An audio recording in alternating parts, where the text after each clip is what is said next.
জয় রাধা মাধব কুঞ্জ বিহারী। জয় রাধা মাধব কুঞ্জ বিহারী। জয় গোপী জনবল্লভ গিরিবরধারী। জয় যশোদানন্দন ব্রজ জনরঞ্জন। যশোদানন্দন ব্রজ জনরঞ্জন। যমুনা তীরাবনচারী। যমুনা তীরাবনচারী। জয় রাধা মাধব কুঞ্জ বিহারী। হরে কৃষ্ণ হরে কৃষ্ণ কৃষ্ণ কৃষ্ণ হরে হরে, হরে রাম হরে রাম, রাম রাম হরে হরে। হরে কৃষ্ণ হরে কৃষ্ণ কৃষ্ণ কৃষ্ণ হরে হরে, হরে রাম রাম রাম হরে হরে। হরে কৃষ্ণ কৃষ্ণ কৃষ্ণ হরে হরে, হরে রাম রাম রাম হরে হরে। জয় রাধা মাধব, রাধা মাধব শ্রী রাধে। জয় গৌরনিতাই, গৌরনিতাই, গৌরনিতাই। জয় গৌরনিতাই। जय जय प्रभुपाद, प्रभुपाद गुरुदेव। जय जय गुरुदेव। निताई गौर हरि बोल, हरि बोल, हरि बोल। निताई गौर हरि बोल। जय श्री श्री राधा माधव की जय, राधा कुंज बिहारी भगवान की जय, गौरनिताई भगवान की जय, सनातन गौर भक्तवृंद की जय। जय जय निताई गौर सत्यनाथ जी प्रेमानंदे हरि हरि बोल। हरे कृष्ण। হরে কৃষ্ণ। সমস্ত ভক্তদের ধন্যবাদ জ্ঞাপন করছি সঠিক সময়ে আপনারা ক্লাসে উপস্থিত হওয়ার জন্য। এখন আমরা সবাই মঙ্গলাচরণ করব। পূর্বক যারা বাঁকা তারা হয়ে বসে আছেন তারা সোজা হয়ে বসুন। সুন্দর করে বসে দুই হাত জোর করে মঙ্গলাচরণ করবেন। ঠিক আছে। ॐ अज्ञानतिमिरान्धस्य ज्ञानाञ्जनो शलाकया चक्षुरुन्मीलितं येन तस्मै श्रीगुरुवे नमः। श्रीचैतन्यमनोभीष्टं स्थापितं येन भूतले स्वयं रूप कदा मह्यं ददाति सपदान्तिकम्। वन्देऽहं श्रीगुरु श्रीयुतपदकमलं श्रीगुरून् वैष्णवांश्च श्रीरूपां साग्रजातं सहगण रघुनाथान्वितं तं सजीवम् साद्वैतं सावधूतं परिजनसहितं कृष्ण चैतन्य देवं श्रीराधा कृष्ण पादान सहगण ललिता श्री विशाखान्वितांश्च। नम ओं विष्णुपादाय कृष्ण पृष्ठाय भूतले श्रीमते ভক্তি বেদান্ত স্বামিনী তে নামিনে নমস্তে সরস্বতে দেবে গৌরবাণী প্রচারিণে নির্বিশেষ শূন্যবাদী পাশ্চাত্য দেশ তারিণে বাঞ্ছাকল্পতরুভ্যশ্চ কৃপা সিন্ধুভ্যেব চ পতিতানাং পাবনেভ্যো বৈষ্ণবেভ্যো নমো নমঃ। পঞ্চতত্মাকং কৃষ্ণং ভক্তরূপস্বরূপকম ভক্তাবতারং ভক্তাক্কং নমামি ভক্তশক্তিকম। হে কৃষ্ণ করুণা সিন্ধু দীনবন্ধু জগৎপতে গোপেশ গোপিকা কান্ত রাধাকান্ত নমস্তুতে। তপ্ত কাঞ্চন গৌরাঙ্গী রাধে বৃন্দাবনেশ্বরী বৃষভানুসুতে দেবী প্রণমামি হরিপ্রিয়ে। নীলাচল নিবাসায় নিত্যায় পরমাত্মনে বলভদ্র সুভদ্রাভ্যাম জগন্নাথায় তে নমঃ। ওম বৃন্দায় তুলসী দেব্যৈ প্রিয়ৈ কেশবস্য চ বিষ্ণু ভক্তি পদে দেবী সত্যবত্তাই নমো নমঃ। জয় শ্রী কৃষ্ণ চৈতন্য প্রভু নিত্যানন্দ শ্রী অদ্বৈত গদাধর শিবাসাদি গৌরভক্ত বৃন্দ।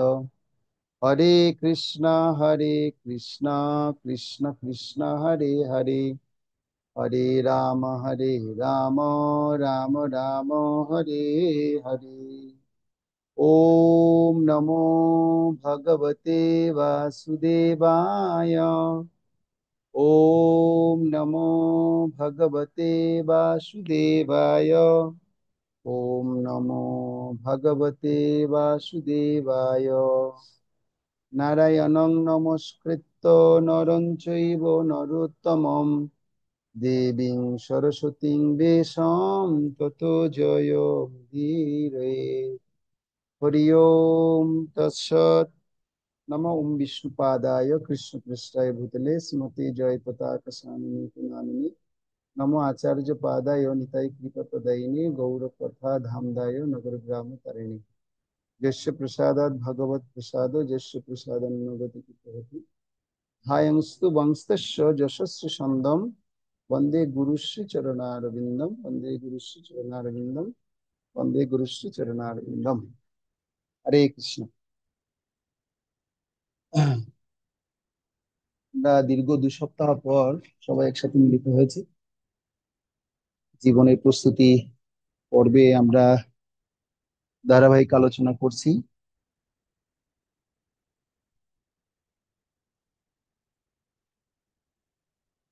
গত ক্লাসে আমরা কি আলোচনা করেছি যদি একটু আমরা পর্যালোচনা করি তাহলে ভক্তদের কাছ থেকে আমি একটু জেনে উপকৃত হব। গত ক্লাসের আগের ক্লাসে বন্ধ ছিল যেহেতু রথযাত্রা উৎসব ছিল, সেজন্য আমরা গত 2টো ক্লাস করতে পারিনি। জগন্নাথের রথযাত্রা আপনারা কেমন পালন করলেন?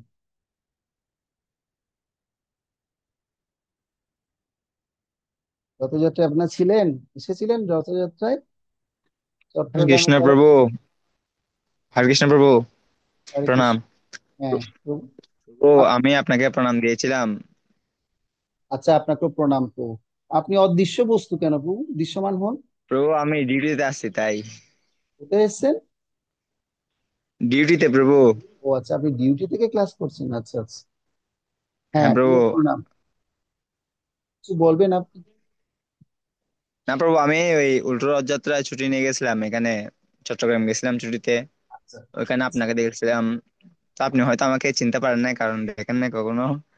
আমি অবশ্যই আপনাকে চিনতে পারছিলাম। তখন আপনি ব্যস্ত ছিলেন আর আপনাকে কিছু মানে কথাবার্তা হয় নাই, আপনার সাথে দেখা হয় নাই। পরিচয় দিলে অবশ্যই আমি চিনতে পারবো, কেন চিনতে পারবো।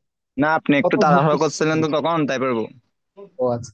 তা তাড়াহুড়ো বলতে আমার গত রথে, যে এই রথে প্রচুর একটু কিছুটা সেবার চাপ ছিল। অধ্যায়ের 21তম শ্লোকটা। তারপর?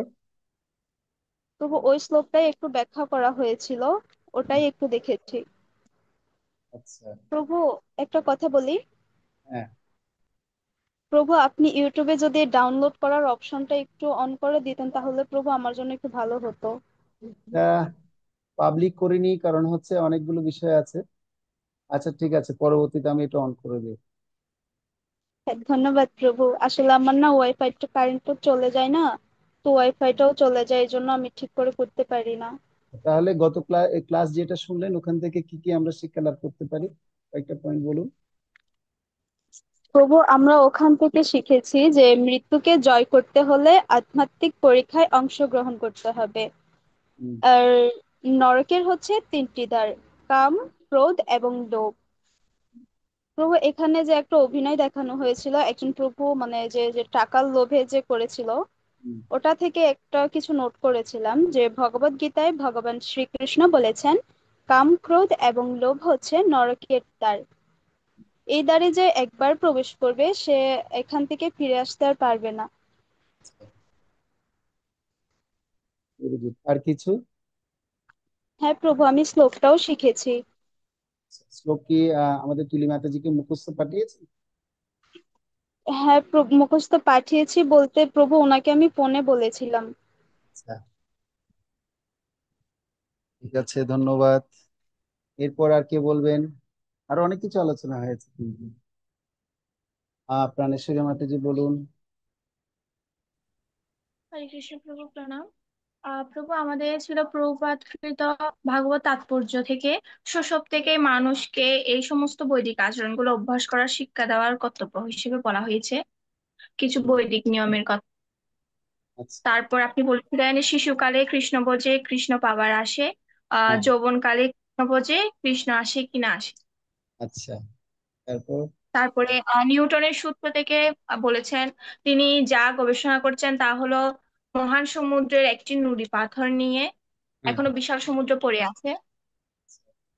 তারপর? তারপর যদি সঠিক সময়ে সঠিক শিক্ষা পেতে হবে, লোভে পাপ, পাপে মৃত্যু, লোভ করলে ধ্বংস অনিবার্য, তা হ্যাঁ। আমাদের নিজেদের লোভ নিজেকে নিয়ন্ত্রণ করতে হবে, তার শিক্ষা দেওয়া হয়েছে, একটি ভিডিও দেখিয়েছিলেন। গুড। তারপর?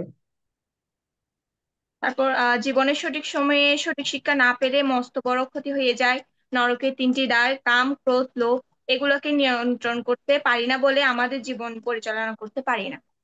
ওকে, ভেরি গুড। খুব সুন্দর। আর কিছু পয়েন্ট বলবে মাতাজি? তো আমি এতটুকু নোট করেছিলাম। আচ্ছা, thank you। হরে কৃষ্ণ প্রভু। অনেক সুন্দর নোট আপনি করেছেন। এবার আর কে বলবেন? হাত তুলুন। আর এক দুজন থেকে আমরা শুনতে চাই। কে বলবেন আর স্বতঃস্ফূর্তভাবে? কাউকে জোর করা হবে না, আপনার স্বতঃস্ফূর্তভাবে বলুন। আর কে বলতে চান?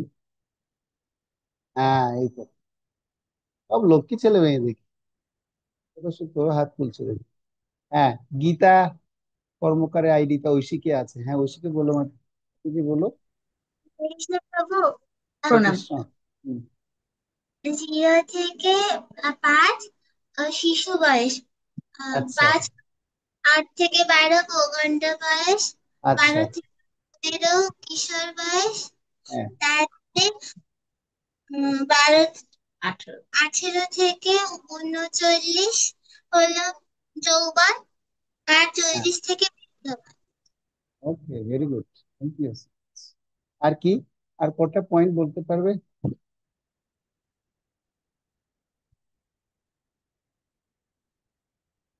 আর একটা দুটো পয়েন্ট বলা যায়? আচ্ছা ঠিক আছে, ধন্যবাদ। আর কেউ বলতে চান? স্বতঃস্ফূর্ত ভাবে হাত তুলুন। কোনো জোর করছি না, আমি কোনো বকাও দিচ্ছি না, একটু আহ ভালোবেসে বলছি আর কি সবাইকে একটু। আর কে বলতে চান একটু হাত তুলুন। আচ্ছা ঠিক আছে, ধন্যবাদ। তো সকলকে ধন্যবাদ জ্ঞাপন করছি। তাহলে আজকে আমরা আমাদের আজকে থেকে আমাদের জীবনী প্রস্তুতি পর্বের প্রথম ক্লাস শুরু হবে। আমি একটা প্রথম। পয়েন্ট বলতে পারি? হ্যাঁ, বলো বলো বলো, আগে বলতে হবে। প্রভু শিশুকালে আমি একটা লিখেছিলাম, শিশু অবস্থায় যারা কৃষ্ণ ভাবনামৃত শিক্ষা গ্রহণ করে তারা যৌবনে গিয়ে তাদের আর প্রবলেম হয় না। আচ্ছা, বর্তমান কালে দেখা যায় যৌবনে অনেক প্রবলেম হচ্ছে। কি প্রবলেম হচ্ছে? ওই প্রবলেম, প্রবলেম বলতে অনেকে দেখা যায় মানে অন্য অন্য ধর্মের লোকদের সাথে কথা বলতে বলতে তাদের তারা বিভ্রান্ত হয়ে পড়ে।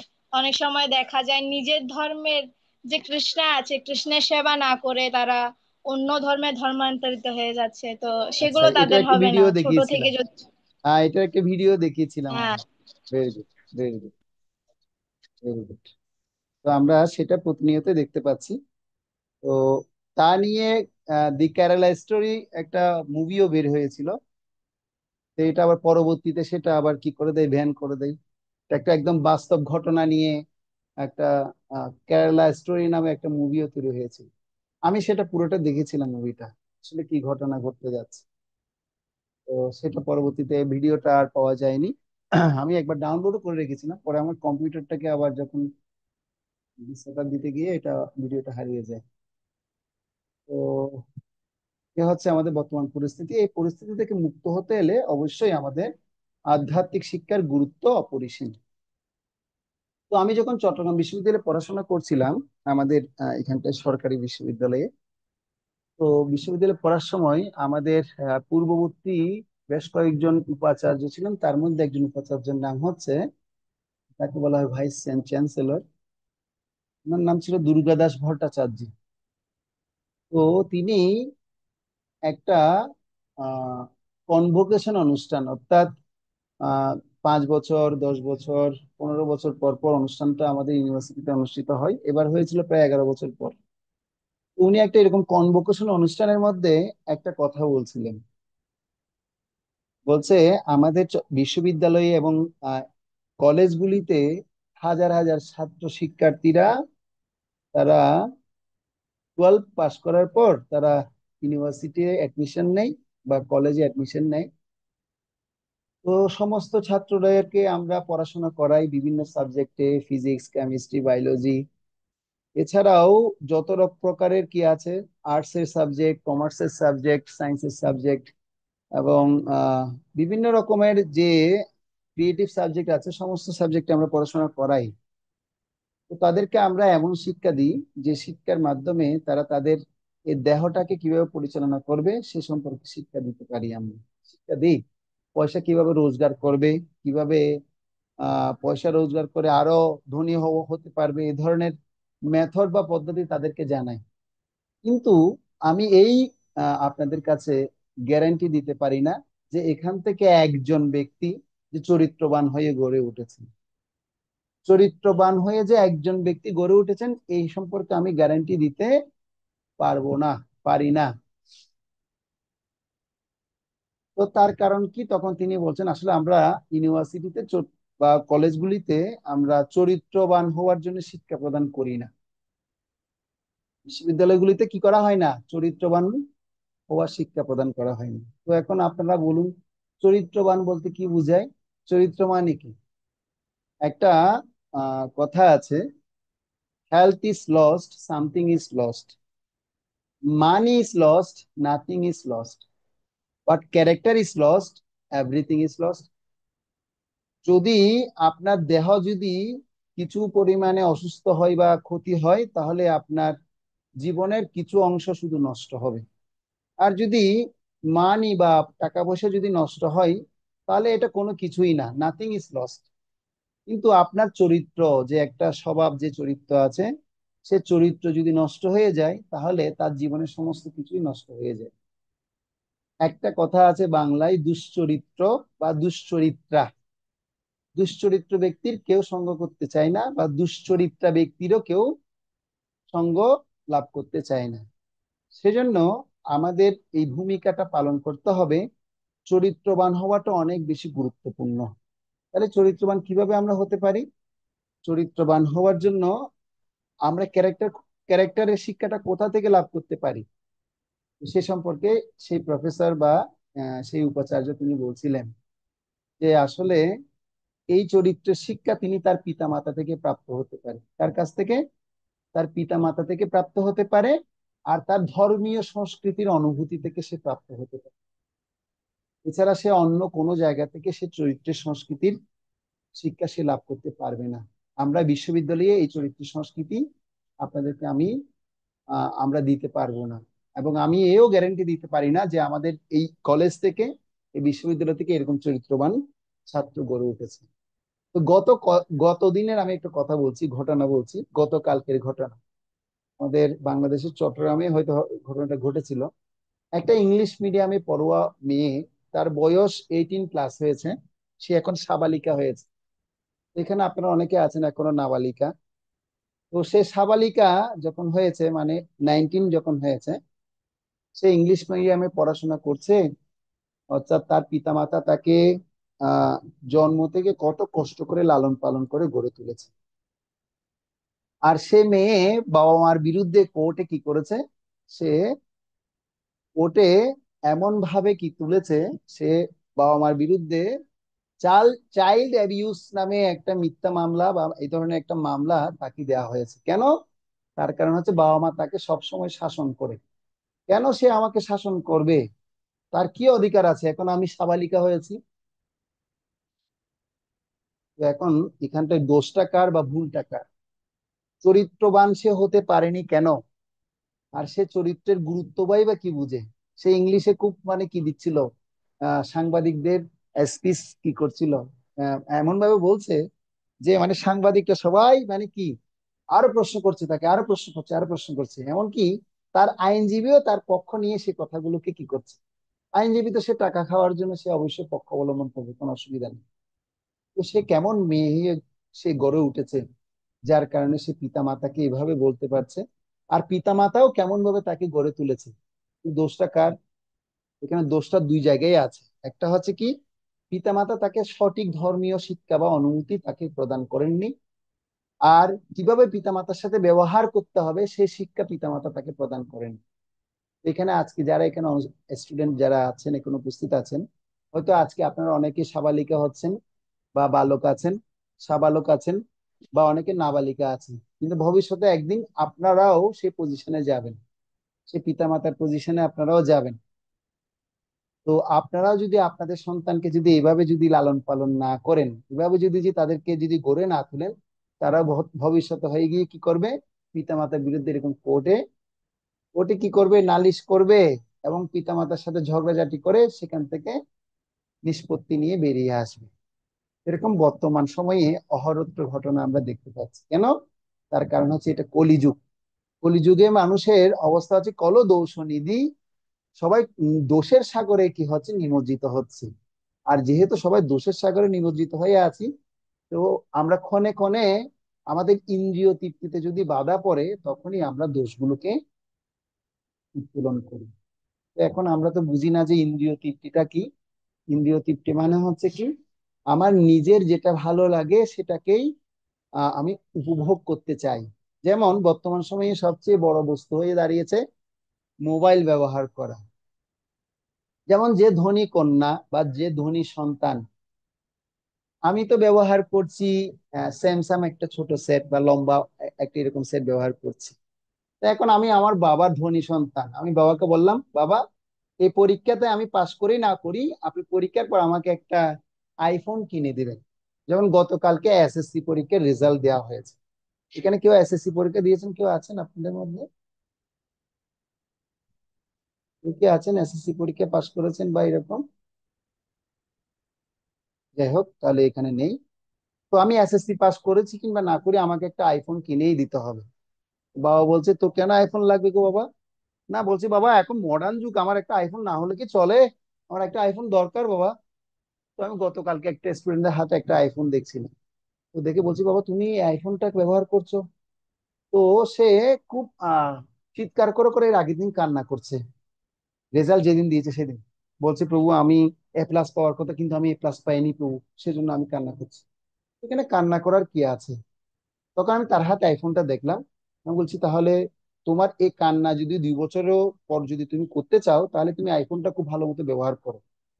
আর যদি তুমি যদি কান্নাটা যদি করতে না চাও, তাহলে তুমি 2 বছর আইফোনটা তোমার হাত থেকে বাইরে রাখো। এই কথাটার মানে কি? তো বর্তমান সময়ে আমরা এইরকম ডিভাইসের প্রতি এত বেশি আকৃষ্ট হচ্ছি, এরকম নেট জগতে আমরা ঝাঁপিয়ে পড়ছি, যার কারণে আমরা বাবা মা যদি আমাকে না দেয় তাহলে আমি বাবা মার বিরুদ্ধে আচরণ করা শুরু করছি। ঠিক মেয়েটা তাই হয়েছে। মেয়েটা কোর্টে যাওয়া তার প্রধান কারণের মধ্যে একটি কারণ হচ্ছে এটা। বাবা মা তাকে তার ইন্দ্রিয় তৃপ্তির জন্য কি দিচ্ছে না, সুযোগ দিচ্ছে না, সেজন্য সে বাবা মার বিরুদ্ধে কি করেছে, কোর্টে এমন নালিশ করেছে যে তাকে চাইল্ড অ্যাবিউজ করা হয়েছে, মানে সে শিশুকে অত্যাচার করা হয়েছে। সেটা থেকে আমাদের শিক্ষা লাভ হচ্ছে যে এই কাহিনী অবলম্বনে আমাদের শিক্ষা যে আমরা কখনো এই ধরনের ব্যতিক্রম আচরণ করব না। পিতামাতা হচ্ছে কি আমাদের ভগবানের দ্বিতীয় স্থান। পিতামাতা হচ্ছে আমাদের কি স্থান? দ্বিতীয় স্থান। এই ভগবানের প্রতি যেভাবে আমরা নিজেদেরকে সমর্পণ করব, সে সমর্পণের পন্থাটা পিতামাতাই আমাদেরকে জানাবে। সেজন্য পিতামাতার কর্তব্য হচ্ছে কি সন্তানকে কিভাবে অনুগত হবে, সে অনুগত শিক্ষা তাকে প্রদান করবে। আর আজকে আমাদের যে ক্লাসের টপিক বা ক্লাসের নাম, সেই ক্লাসের নাম হচ্ছে অনুগত হও। কি নাম? অনুগত হও। তো আমি এখন আপনাদের মাঝে একটা পিপিটি শেয়ার করব। আপনারা সবাই পিপিটি খানা দেখবেন, দেখে আহ সেখান থেকে আপনারা আমার সাথে সাথে থাকবেন এবং আমি কি আলোচনা করছি সেই আলোচনাটা আপনারা বোঝার চেষ্টা করবেন। ঠিক আছে? কারো যদি কোনো প্রশ্ন থাকে আপনারা হাত তুলবেন, আমি চেষ্টা করবো আপনাদের সমস্ত প্রশ্নের উত্তর প্রদান করার জন্য। হরে কৃষ্ণ। তাহলে আজকে থেকে আমাদের প্রথম ক্লাস শুরু হচ্ছে। আমাদের ক্লাসের নাম হচ্ছে অনুগত হও। জয় শিল প্রভুপাদ কি জয়। তো এ সম্পর্কে, অনুগত হও সম্পর্কে একটা সুন্দর আমরা একটা ছবি এখন দেখছি। ছবিটা হচ্ছে একজন মহান বৈষ্ণব, তিনি কি করছেন, প্রণাম নিবেদন করছেন। তিনি কি করছেন, ভগবানের প্রতি প্রণাম নিবেদন করছেন। হরে কৃষ্ণ। আমরা প্রথমে সকল শিক্ষার্থীকে এবং ছাত্রছাত্রীদের স্বাগত জানিয়ে শুরু করি। সাক্ষাৎ হলে বৈষ্ণবীয় রীতি অনুসারে সবাইকে হরে কৃষ্ণ বলে সম্বোধন করা এবং পরিচিতি প্রদান করা ও ক্লাসে আসার অনুপ্রেরণা এবং আদান প্রদানের জন্য কিছু সময় আপনাদের দেওয়া হচ্ছে। তো আমরাও ঠিক আপনাদেরকে স্বাগত জানিয়েছি। জানার পর বৈষ্ণবীয় রীতি অনুসারে সবাইকে বাঞ্ছাকল্প প্রণাম দেওয়া হয়েছে। এবার হচ্ছে সদাচার। আমরা একটু সদাচার শিখবো প্রথমে ক্লাস থেকে। কি সদাচার আমাদের দরকার? তোমরা সকলে শিক্ষক ও প্রচারক ভক্তকে কেন্দ্র করে অর্ধগোলকে বসবে এবং চেয়ার বেঞ্চের ব্যবস্থা থাকলে তা করা যেতে পারে। প্রবেশ করার সময় ভগবানকে প্রণাম করবে। এটা হচ্ছে আমাদের অফলাইন ক্লাসের একটা শিক্ষা। যদি আমরা অফলাইনে থাকি তাহলে আমরা এইভাবে বসবো, বসে ক্লাসে থাকবো আর ভগবানকে সবাই প্রণাম করে ক্লাসে প্রবেশ করবো। আপনারা যারা ক্লাসে প্রবেশ করেছেন, 4টা তো বেজেই গেছে, ভগবানকে প্রণাম করে প্রবেশ করেছেন তো সবাই, নাকি না? করেছেন? কিন্তু আমি প্রণাম করে এসেছি, আমি প্রণাম করে এখানে ক্লাসে বসছি। হ্যাঁ, তো আপনারা যারা ক্লাস করতে বসবেন এভাবে ভগবানকে প্রণাম করে, ভগবানের আশীর্বাদ, গুরু বৈষ্ণবদের আশীর্বাদ নিয়ে ক্লাসে বসে প্রণাম করে, তাদেরকে প্রণাম করে তাদের আশীর্বাদ নিয়ে ক্লাস করা দরকার। কেননা আমরা যে জ্ঞানের আলোচনা করছি, এই জ্ঞানের নাম হচ্ছে কি দিব্য জ্ঞান। দিব্য জ্ঞান কোথায় প্রকাশিত হয়? দিব্য জ্ঞান হৃদয়ে প্রকাশিত হয়। তো হৃদয়ে এমনি এমনি প্রকাশ হবে না, হৃদয়ে প্রকাশিত হবে আরেকজনের হৃদয়ের আশীর্বাদের মাধ্যমে। আরেকজন যিনি আমাকে আশীর্বাদ প্রদান করবে, তার আশীর্বাদটা যদি আমি প্রাপ্ত হই, তাহলে এই দিব্য জ্ঞানটা আমি হৃদয়ে ধরে রাখতে পারবো, না হলে পারবো না। জ্ঞানটা এই যে যে জ্ঞানের কথা কথা বা পড়া আমি আপনাদেরকে পড়াচ্ছি, এই জ্ঞানগুলো আমরা মুখস্থ করে মনে রাখতে পারবো না, কণ্ঠস্থ করে রাখতে পারবো না। এটা সম্পূর্ণ গুরু বৈষ্ণবের আশীর্বাদের মাধ্যমে সফল হবে। জন্য আমাদের প্রত্যেককে, যারা সাধু গুরু বৈষ্ণব আছে তাদের কাছে প্রার্থনা করা, ভগবান কাছে প্রার্থনা করেই কি করতে হবে, এটা এই সদাচারটা আমাদের প্রত্যেককে মানতে হবে। ঠিক আছে? তো এখন আমরা কিছু বিষয় আলোচনা করব।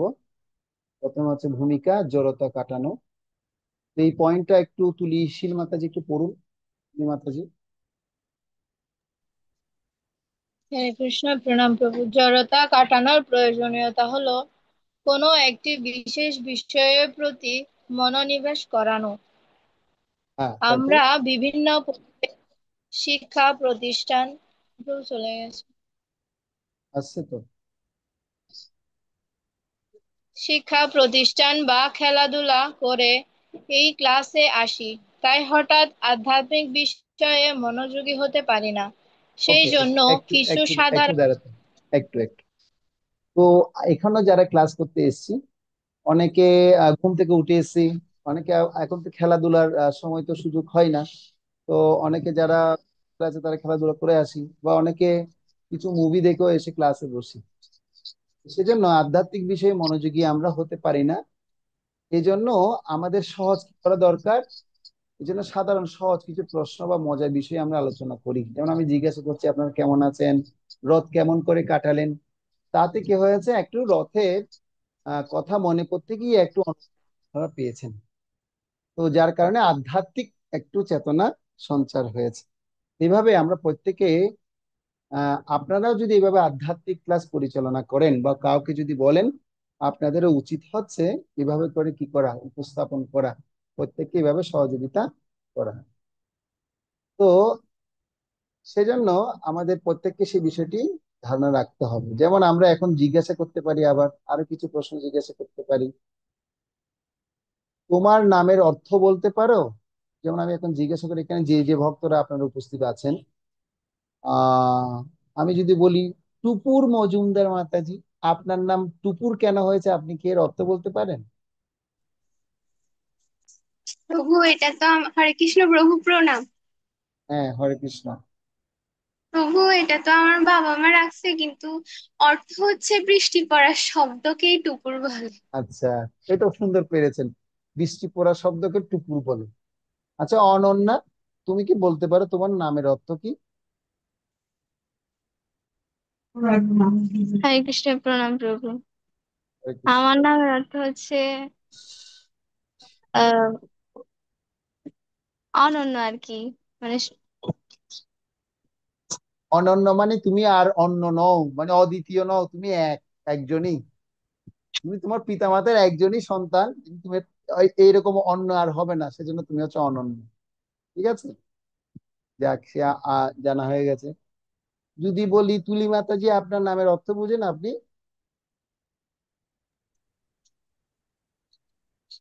প্রভু। তুলি মানে রং তুলিকে চিনি আমি। হ্যাঁ, তুলি মানে হচ্ছে রং দিয়ে, রং দিয়ে যে একটা আহ বস্তু দিয়ে কি করা হয়, ছবি আঁকা হয়, সেই বস্তুটার নাম হচ্ছে তুলি। আর এই তুলির দ্বারাই কি করা হয়, চিত্র অঙ্কিত হয়।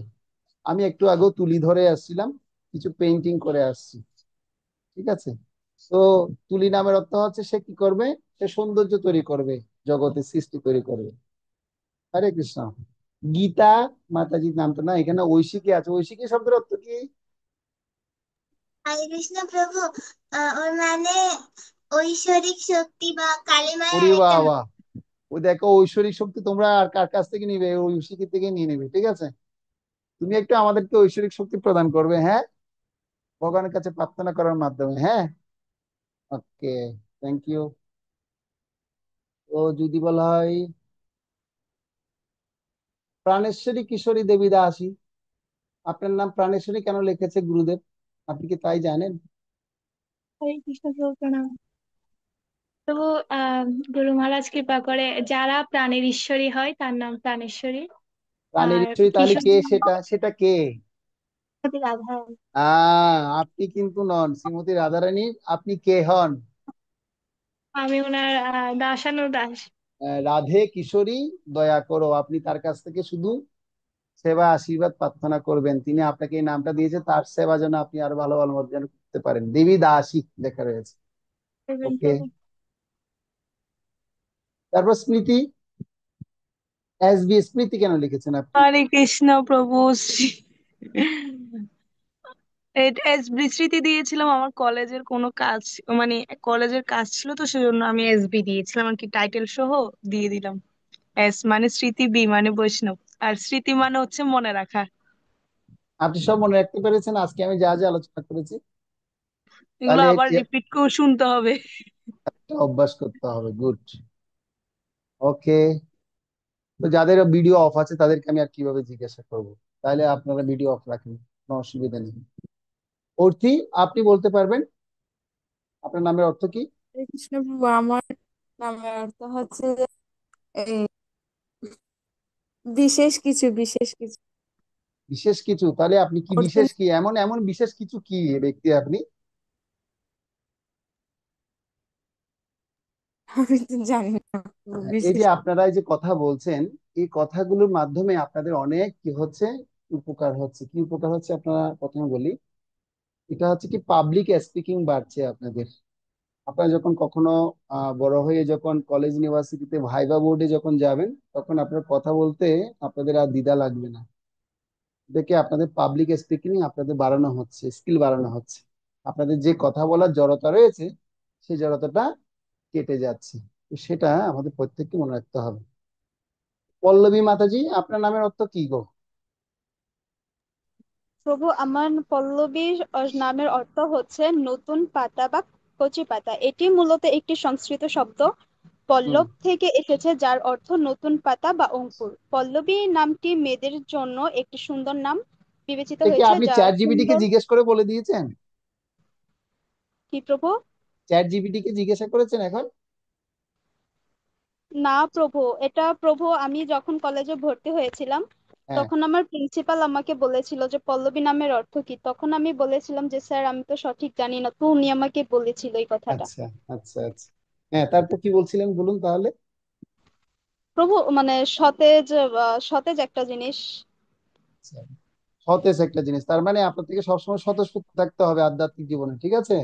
আপনি কিন্তু কি হয়ে যাবে না, সুস্থ হলে হবে না। আপনি এমন সতেজ প্রদান করবেন এবং আয়োজন করবেন, যেটার মাধ্যমে সবাই অন্যরাও যেন আধ্যাত্মিক জীবনে আনন্দ পায়। হরি বল। ঠিক আছে, হরে কৃষ্ণ, ধন্যবাদ। তো আমরা এই কথাগুলো শোনার মাধ্যমে এবং বলার মাধ্যমে আমরা আমাদের জড়তাকে কাটাতে পারি। এখন আমি একটা শিল প্রভুপাদের ছবি দেখাবো। এই যে শিল প্রভুপাদ, যদি আমি আপনাদেরকে বলি শিল প্রভুপাদ সম্পর্কে আপনারা কে কি জানেন? হাত তুলতে পারবেন এবং বলতে পারবেন? কারা কারা বলতে পারবেন দেখি হাত তুলুন। শিল প্রভুপাদ সম্পর্কে কি আপনারা জানেন? শিল প্রভুপাদ কে?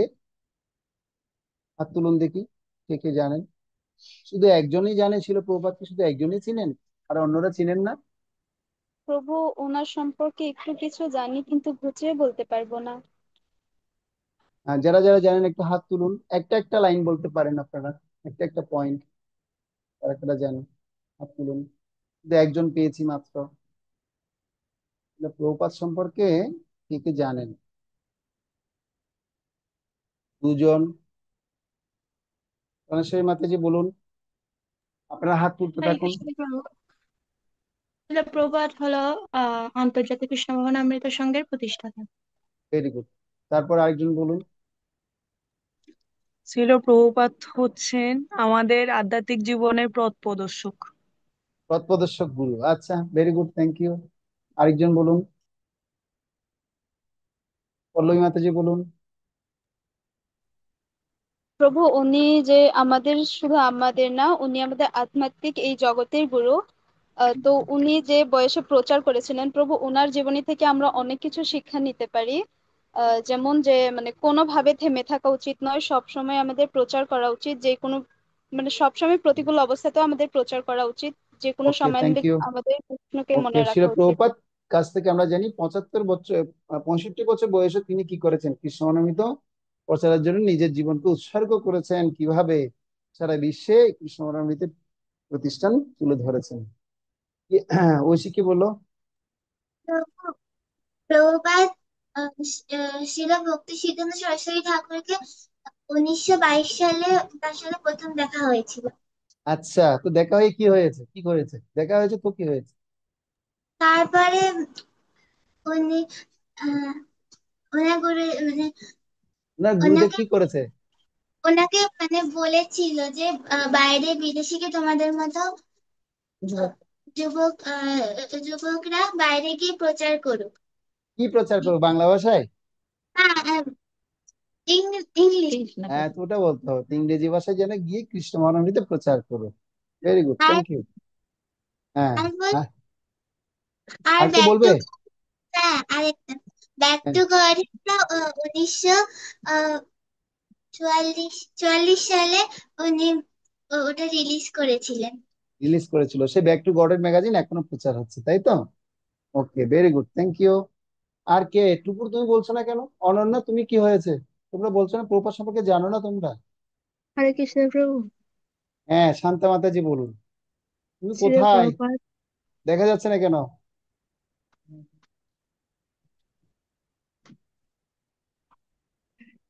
কোথায় চলে গেছে? Net off, net disturb. Okay. Srila Prabhupada Sridham বৃন্দাবনে তার অপ্রকট শ্রী এই লীলাবিলাস করেন। অপ্রকট হন, প্রকট আর অপ্রকট মানে তো আমি বুঝি না, একটু বুঝিয়ে বলুন তো। অপ্রকট মানে কি?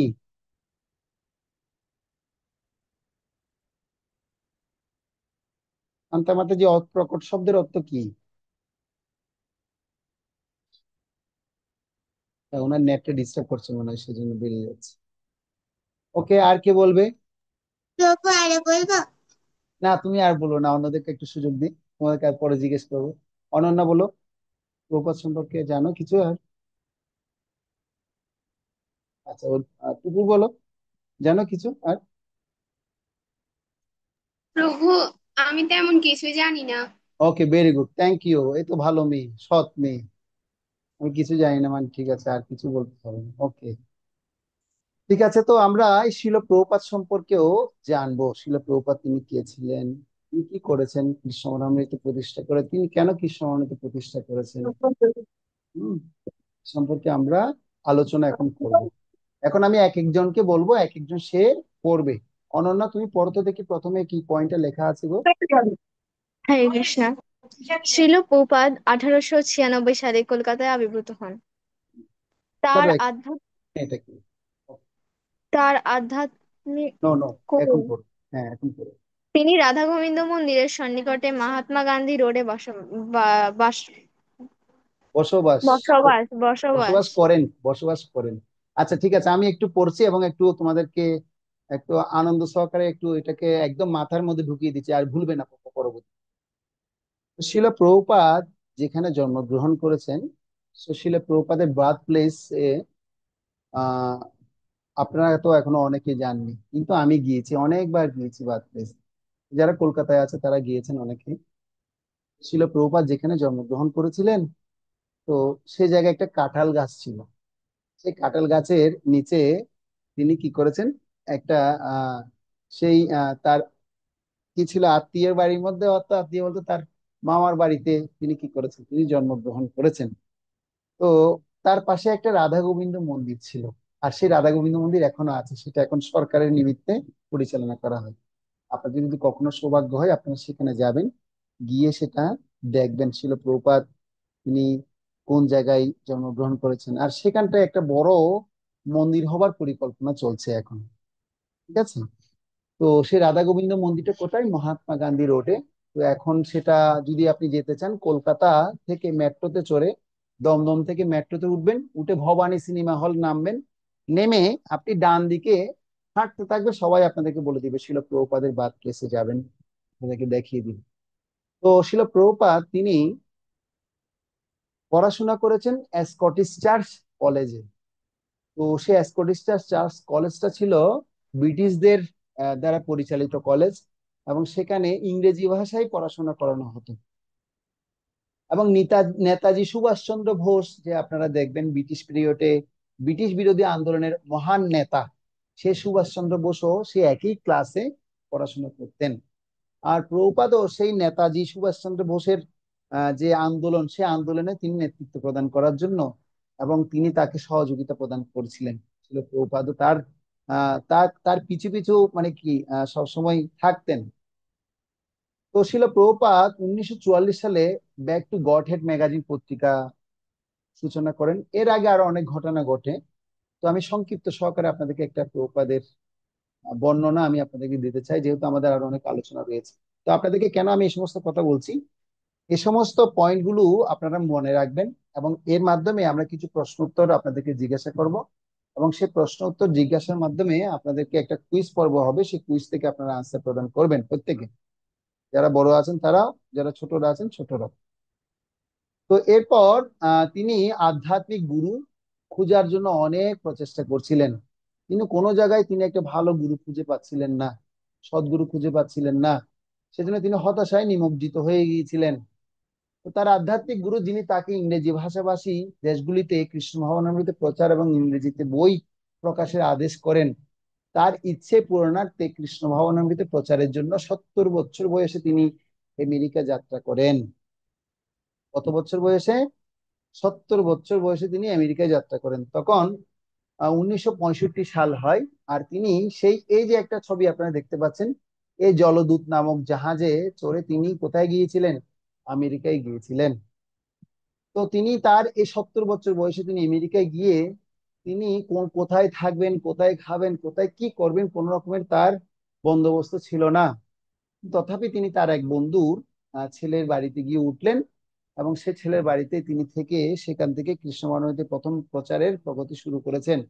আর প্রভুপাদের হাতে দেখুন একটা টাঙ্ক রয়েছে, দেখুন সেই বক্সের মধ্যে রয়েছে শ্রীমদ্ ভাগবতম। তিনি ইংরেজি ভাষা সমন্বিত প্রথম খণ্ডটি তিনি অনেক কপি নিয়ে তিনি সেখানে যান, এবং তিনি তার জীবনে, ছিল প্রভুপাদ তার জীবনে 60টিরও অধিক বই তিনি লিখেছেন, আশ্রম, বিদ্যালয়, মন্দির প্রতিষ্ঠা করেছেন, এবং কৃষিজ সমাজ অর্থাৎ বর্ণাশ্রম সমাজ ব্যবস্থাপনা তিনি প্রতিষ্ঠা করেছেন। তিনি 108টিরও অধিক বর্ণাশ্রম ধর্মের, যিনি বর্ণের আশ্রম এবং ভিত্তিক, তিনি 108টি মন্দির স্থাপন করেছেন। এবং তিনি 14 বারেরও অধিক সময়, অর্থাৎ 14 বার বিশ্ব পরিভ্রমণ করেন। একটা ভিডিও আছে, আমি আপনাদেরকে দেখাবো তিনি কতবার কিভাবে ভিডিওতে আমরা দেখুন শিল প্রপাত ভ্রমণ করছেন, সেটা আমি আপনাদেরকে গ্রুপে দিয়ে দিব, আপনারা দেখতে পারবেন। হ্যাঁ, কখন কোন সময়ে কিভাবে আসছে, আবার কিভাবে গেছে, কিভাবে আবার ভারতবর্ষে ফিরে আসছে, আবার ভারতবর্ষ থেকে কোথায় গেলেন, আবার কোন কোন দেশে গেলেন, একটা সুন্দর ভিডিও বানানো হয়েছে। তো তিনি 1977 সালে বৃন্দাবনে তার অপ্রকট হন। তো একটু আগে আমি জিজ্ঞাসা করছিলাম যে অপ্রকট হয়েছিলেন বৃন্দাবনে, তো ওইটি বলতে পারছিল না যে আসলে অপ্রকট শব্দের অর্থ কি। অপ্রকট শব্দের অর্থ হচ্ছে তিনি দেহত্যাগ করেছিলেন। কত সালে? 1977 সালে। এত সংক্ষিপ্ত একটা প্রভুপাদের ধারণা আপনাদেরকে দেয়া হলো। তো আমরা সেই কুইজটা, যখন ক্লাস শেষ হবে, ক্লাসের পর আমরা সেই কুইজের পর্বটা করব। তো আমি আপনাদেরকে ইতিমধ্যে এই মঙ্গলাচরণ কি, মঙ্গলাচরণের অর্থ সম্পর্কে আপনাদেরকে আমি বলেছি, এবং শিল প্রভুপাদের এই মঙ্গলাচরণ করার সময় শিল প্রভুপাদের এই প্রণাম মন্ত্র আমাদের প্রত্যেককেই জানা থাকা দরকার। তো এখানে যারা আছেন উপস্থিত, আমি আশা করছি সবাই আপনারা জানেন শিল প্রভুপাদের প্রণাম মন্ত্র। তো আমি আর একটু রিপিট করে, যেহেতু ধাপে ধাপে আমরা ক্লাসগুলো করছি, তো আমরা সবাই আবার একটু একত্রিত হয়ে আমরা বলবো। আপনারা সবাই সাউন্ড অন করে আমার পর পর বলার চেষ্টা করবেন। 2 হাত জোর করে আমরা শিল প্রভুপাদের কাছে প্রণতি নিবেদন করব। ঠিক আছে? সবাই সাউন্ড অন করে আপনারা বলবেন আমার পর পর। নম ওম বিষ্ণুপাদায়, সবাই বলুন নমো সাউন্ড অন করে। বিষ্ণুপদায় কৃষ্ণ পৃষ্ঠায় ভূতলে কৃষ্ণ পৃষ্ঠায় ভূতলে শ্রীমতে ভক্তি বেদান্ত শ্রীমতে ভক্তি বেদান্ত স্বামী নীতে নামিনে। স্বামী নীতি নামিনে। এটা হচ্ছে শিল প্রভুপাদের প্রথম দুটো লাইন। এই অংশটা আমরা 3 বার বলতে পারি, কিন্তু এখন 3 বার বলবো না, যেহেতু আপনারা সবাই জানেন প্রণাম মন্ত্র। এর অর্থ আমি আপনাদেরকে আগে বলেছিলাম, কিন্তু আজকে আরেকবার বলছি। এটা কুইজের মধ্যে আসতে পারে, প্রশ্ন উত্তর পর্বের মধ্যে আসতে পারে, সবাই মনে রাখবো, ঠিক আছে? কৃষ্ণ কৃপা শ্রীমূর্তি এসি ভক্তি বেদান্ত স্বামী প্রভুপাদ, শিল প্রভুপাদ, যিনি এই ধরাধামে ভগবান শ্রীকৃষ্ণের অত্যন্ত প্রিয় এবং যিনি ভগবানের পাদপদ্মে আশ্রিত, তাকে আমি আমার সশ্রদ্ধ প্রণতি নিবেদন করি। কারেন্ট চলে গেছে। তিনি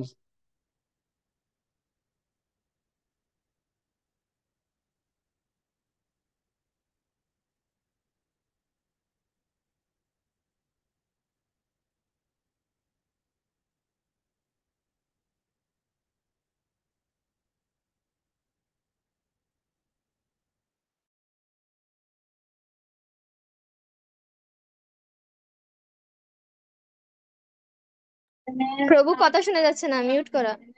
হরে কৃষ্ণা, হরে কৃষ্ণা। ঠিক আছে, কারেন্ট হ্যাঁ, চলে গেছে, আমি কি করব, সেজন্য একটু কেটে গেছে আর কি। তো আবার কারেন্টের কানেকশন আসলো। তো আমরা শিল প্রভুপাদের কথাই বলছিলাম, সমস্ত ভক্তদের। তো শিল প্রভুপাদ তিনি তাহলে আহ তার প্রণাম মন্ত্র থেকে আমরা জানতে পারি, সবাই দেখতে পাচ্ছেন আশা করি, যে তার প্রণাম মন্ত্রে আমরা জানতে পারি যে তিনি শিল প্রভুপাদ হচ্ছেন এই ধরাধামে ভগবান শ্রীকৃষ্ণের অত্যন্ত প্রিয় পাত্র, শুদ্ধ ভক্ত, ভগবানের পাদ পদ্মে আশ্রিত। তাকে আমি আমার সশ্রদ্ধ প্রণতি নিবেদন করি, শিল প্রভুপাদকে আমরা নিবেদন করি। হরে কৃষ্ণা, শোনা যাচ্ছে কথা আমার? হরে কৃষ্ণা। হ্যাঁ প্রভু, হ্যাঁ প্রভু শোনা শোনা যাচ্ছে। যাচ্ছে। ঠিক আছে, শোনা যাচ্ছে। হরে কৃষ্ণ।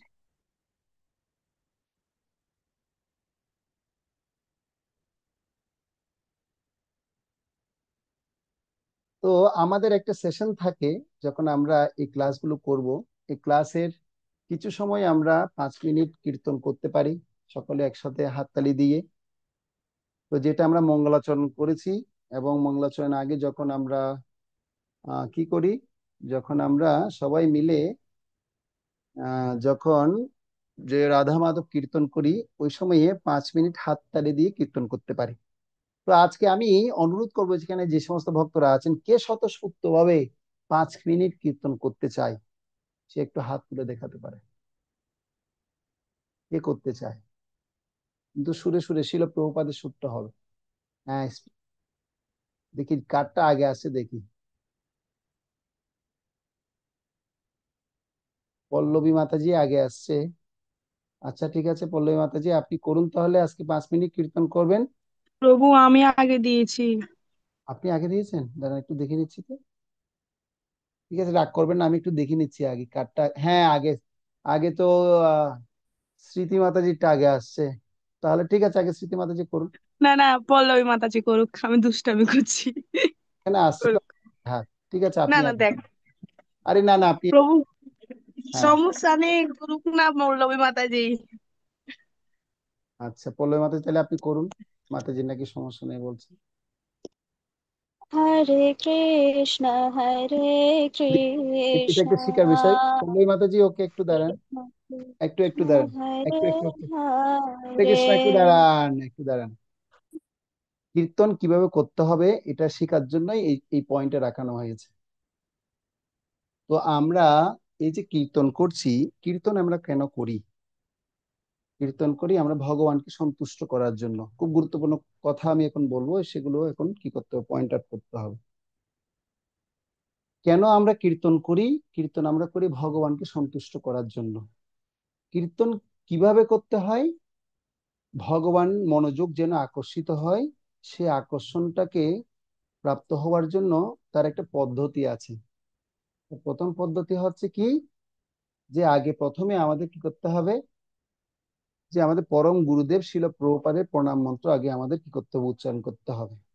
তারপর এই সংকীর্তন যিনি বা যারা আয়োজন করেছেন, যারা সারা পৃথিবীতে প্রবর্তন করেছেন, সে সংকীর্তনকারী ভক্তদের আগে প্রার্থনা নিবেদন করতে হবে।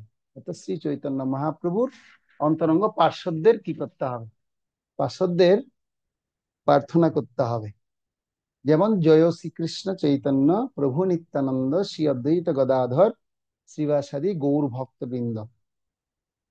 তারপর মহামন্ত্র আমার কীর্তন করতে হবে। আর যখন আমি কীর্তন করব, তখন প্রতিটি শব্দ আমি বলবো আর শুনবো, এবং সেটা খুব মনোযোগ সহকারে ধ্যান হবে।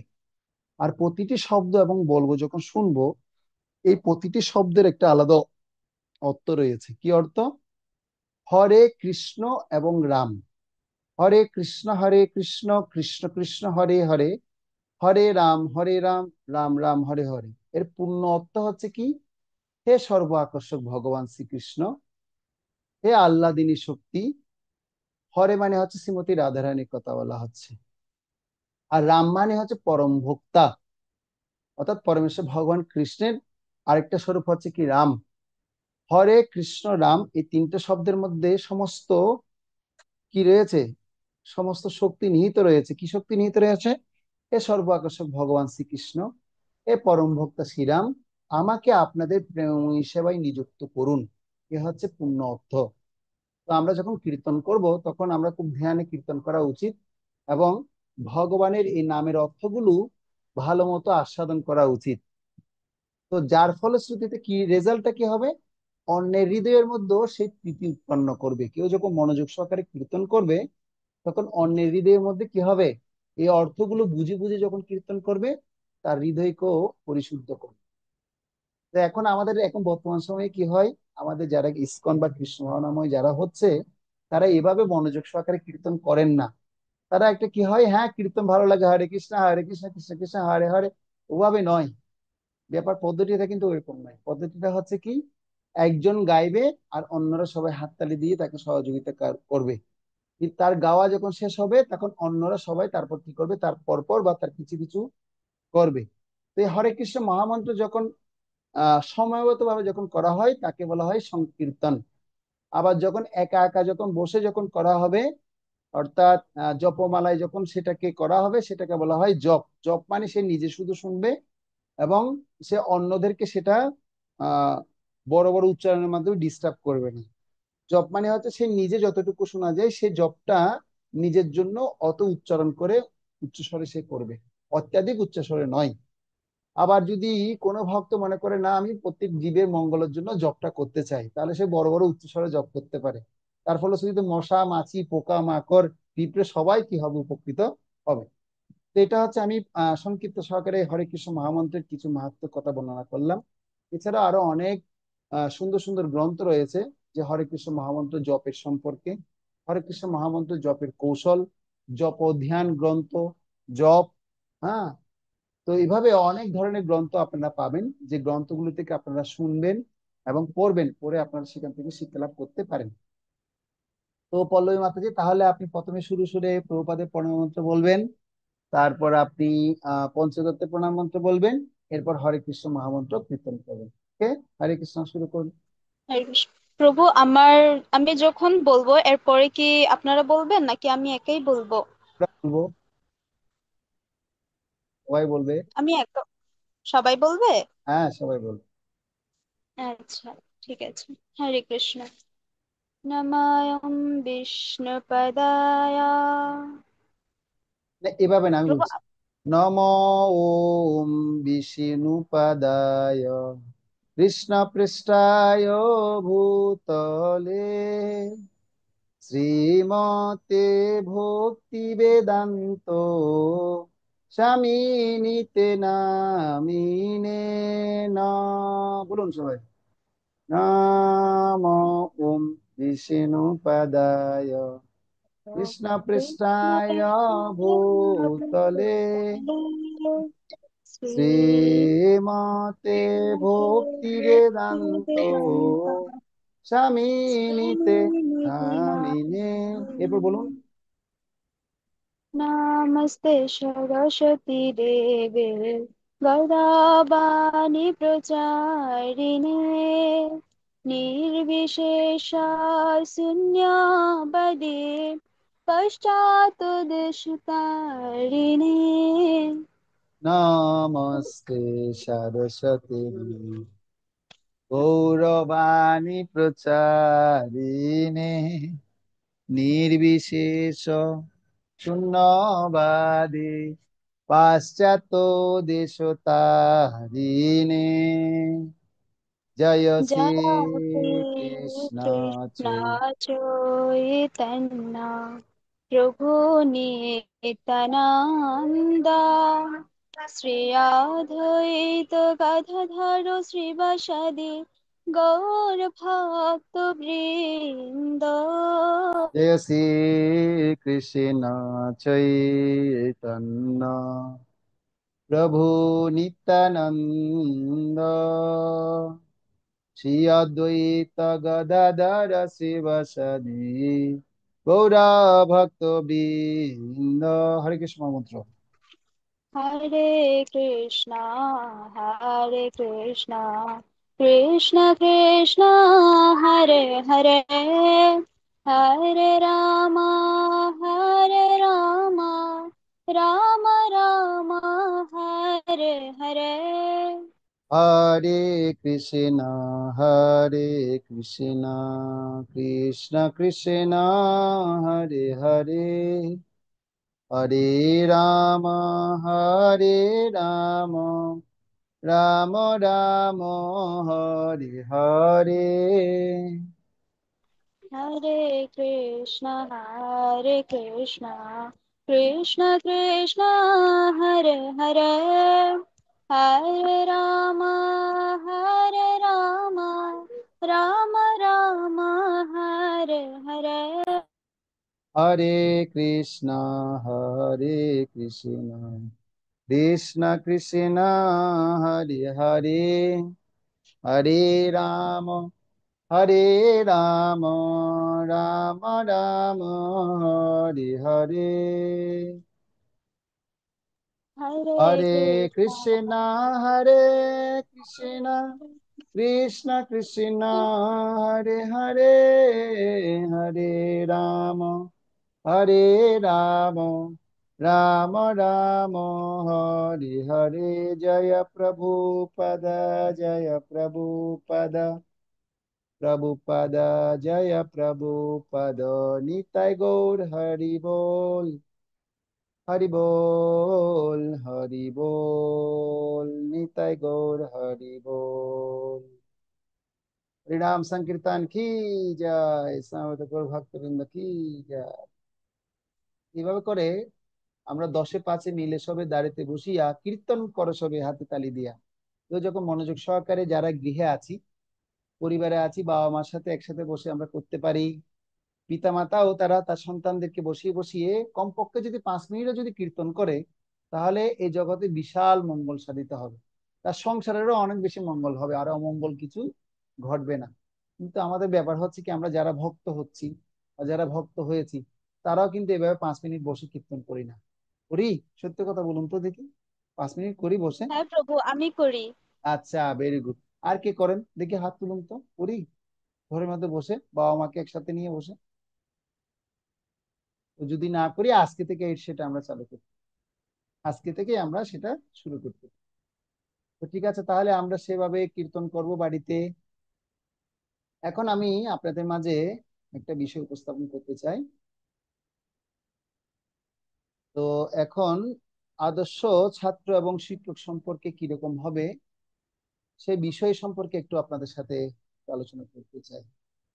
তো এই যে এখানটা একজন কি আছেন, মাতাজি আছেন, তিনি একটা বাচ্চাকে কি করছেন, পড়াচ্ছেন। তো আমাদের পরিকল্পনা হচ্ছে, এখানে যারা মাতাজিরা আছেন, আপনাদেরকে এই প্রথম ব্যাচটা আমরা প্রভুরা ক্লাস করাচ্ছি। পরবর্তীতে যখন ক্লাস হবে, তো আমরা চাইবো এই এই ব্যাচ থেকে এমন কিছু ভক্ত উঠে আসবে, যারা মেয়েরা মেয়েদের ক্লাস নিতে পারবে, ছেলেরা ছেলেদের ক্লাস নিতে পারবে। এটা হচ্ছে আমাদের আন্তর্জাতিক কৃষ্ণ ভাবনামৃত পদ্ধতির, এটা হচ্ছে মূল নীতি। নীতি হচ্ছে কি, ছেলেরা মেয়েদের ক্লাস নিবে না, ছেলেরা কি করবে, ছেলেদের ক্লাস নিবে, মেয়েরা মেয়েদের ক্লাস নিবে। কিন্তু এখন আপনারা বলতে পারেন, তো তাহলে আপনি কেন আমাদের ক্লাস নিচ্ছেন? কারণ আমরা নিচ্ছি, আমাদের এখনো সেভাবে স্ট্যান্ডার্ড এখনো মেনটেন করতে পারছি না, এখন আমরা সেভাবে ওইরকম টিচার তৈরি করতে পারিনি। তো এখানটায় আপনারা যারা উপস্থিত হয়েছেন, আমরা চাই আপনারা এমন ভাবে এই শিক্ষাগুলো গ্রহণ করুন, যাতে পরবর্তীতে আপনারা সেই শিক্ষণ এবং প্রশিক্ষণগুলো অন্যদেরকে দিতে পারেন। আমি যে ধাপে ধাপে যেভাবে আপনাদেরকে পড়াচ্ছি, এটাই হচ্ছে শুধুমাত্র ফরম্যাট, এখানে আর অন্য কোনো ফরম্যাট আপনারা আহ আপনাদের আর প্রয়োজন নেই। এভাবে আপনারা যখন অন্য অন্য স্টুডেন্টদের যখন বোঝাবেন, তখন আপনারা পারবেন। সেজন্য অন্যদেরকে পড়াতে হলে আগে নিজেকে পড়তে হবে ভালো মতো, নিজেকে আগে জানতে হবে। সেজন্য আপনাদেরকে আমি সময় দিচ্ছি। আমাকে হিজবি সুরেশ্বর মাধবপ্রভু বলেছেন, এবং আমার সাথে যুক্ত যে সমস্ত ভক্তরা আছেন, সবাই অনুরোধ করেছেন একটা ক্লাস করানোর জন্য সপ্তাহে। তো আমি সেই জন্য এই সময়টা এখন হয়তো দিতে পারছি, পরবর্তীতে হয়তো সেই সময়টা আমি এখন নাও দিতে পারি। সেই জন্য আপনারা যারা এখানে ক্লাস এখন করছেন, তারা অনেক সৌভাগ্যবান, এবং আমি অনেক সৌভাগ্যবান মনে করি। তো এখান থেকে আমরা সেই ধরনের সোলজার গড়ে তুলবো, এটা হচ্ছে আমাদের পরিকল্পনা। তো আপনারা কি সেই পরিকল্পনায় রাজি আছেন? আপনারা চান কৃষ্ণ ভক্তি প্রচার করতে? তবু তো হ্যাঁ মাথা না, প্রভু, আমি চাই। চাই না? চাই কি নাই, চাই না, চাই? হ্যাঁ আচ্ছা, প্রভু। হ্যাঁ, পল্লবী মাতাজি চাই। হ্যাঁ, এইভাবে আমাদের প্রচার করতে হবে, যেমন তুলি মাতাজি সবাইকে যত্ন নিচ্ছে, দায়িত্ব নিচ্ছে।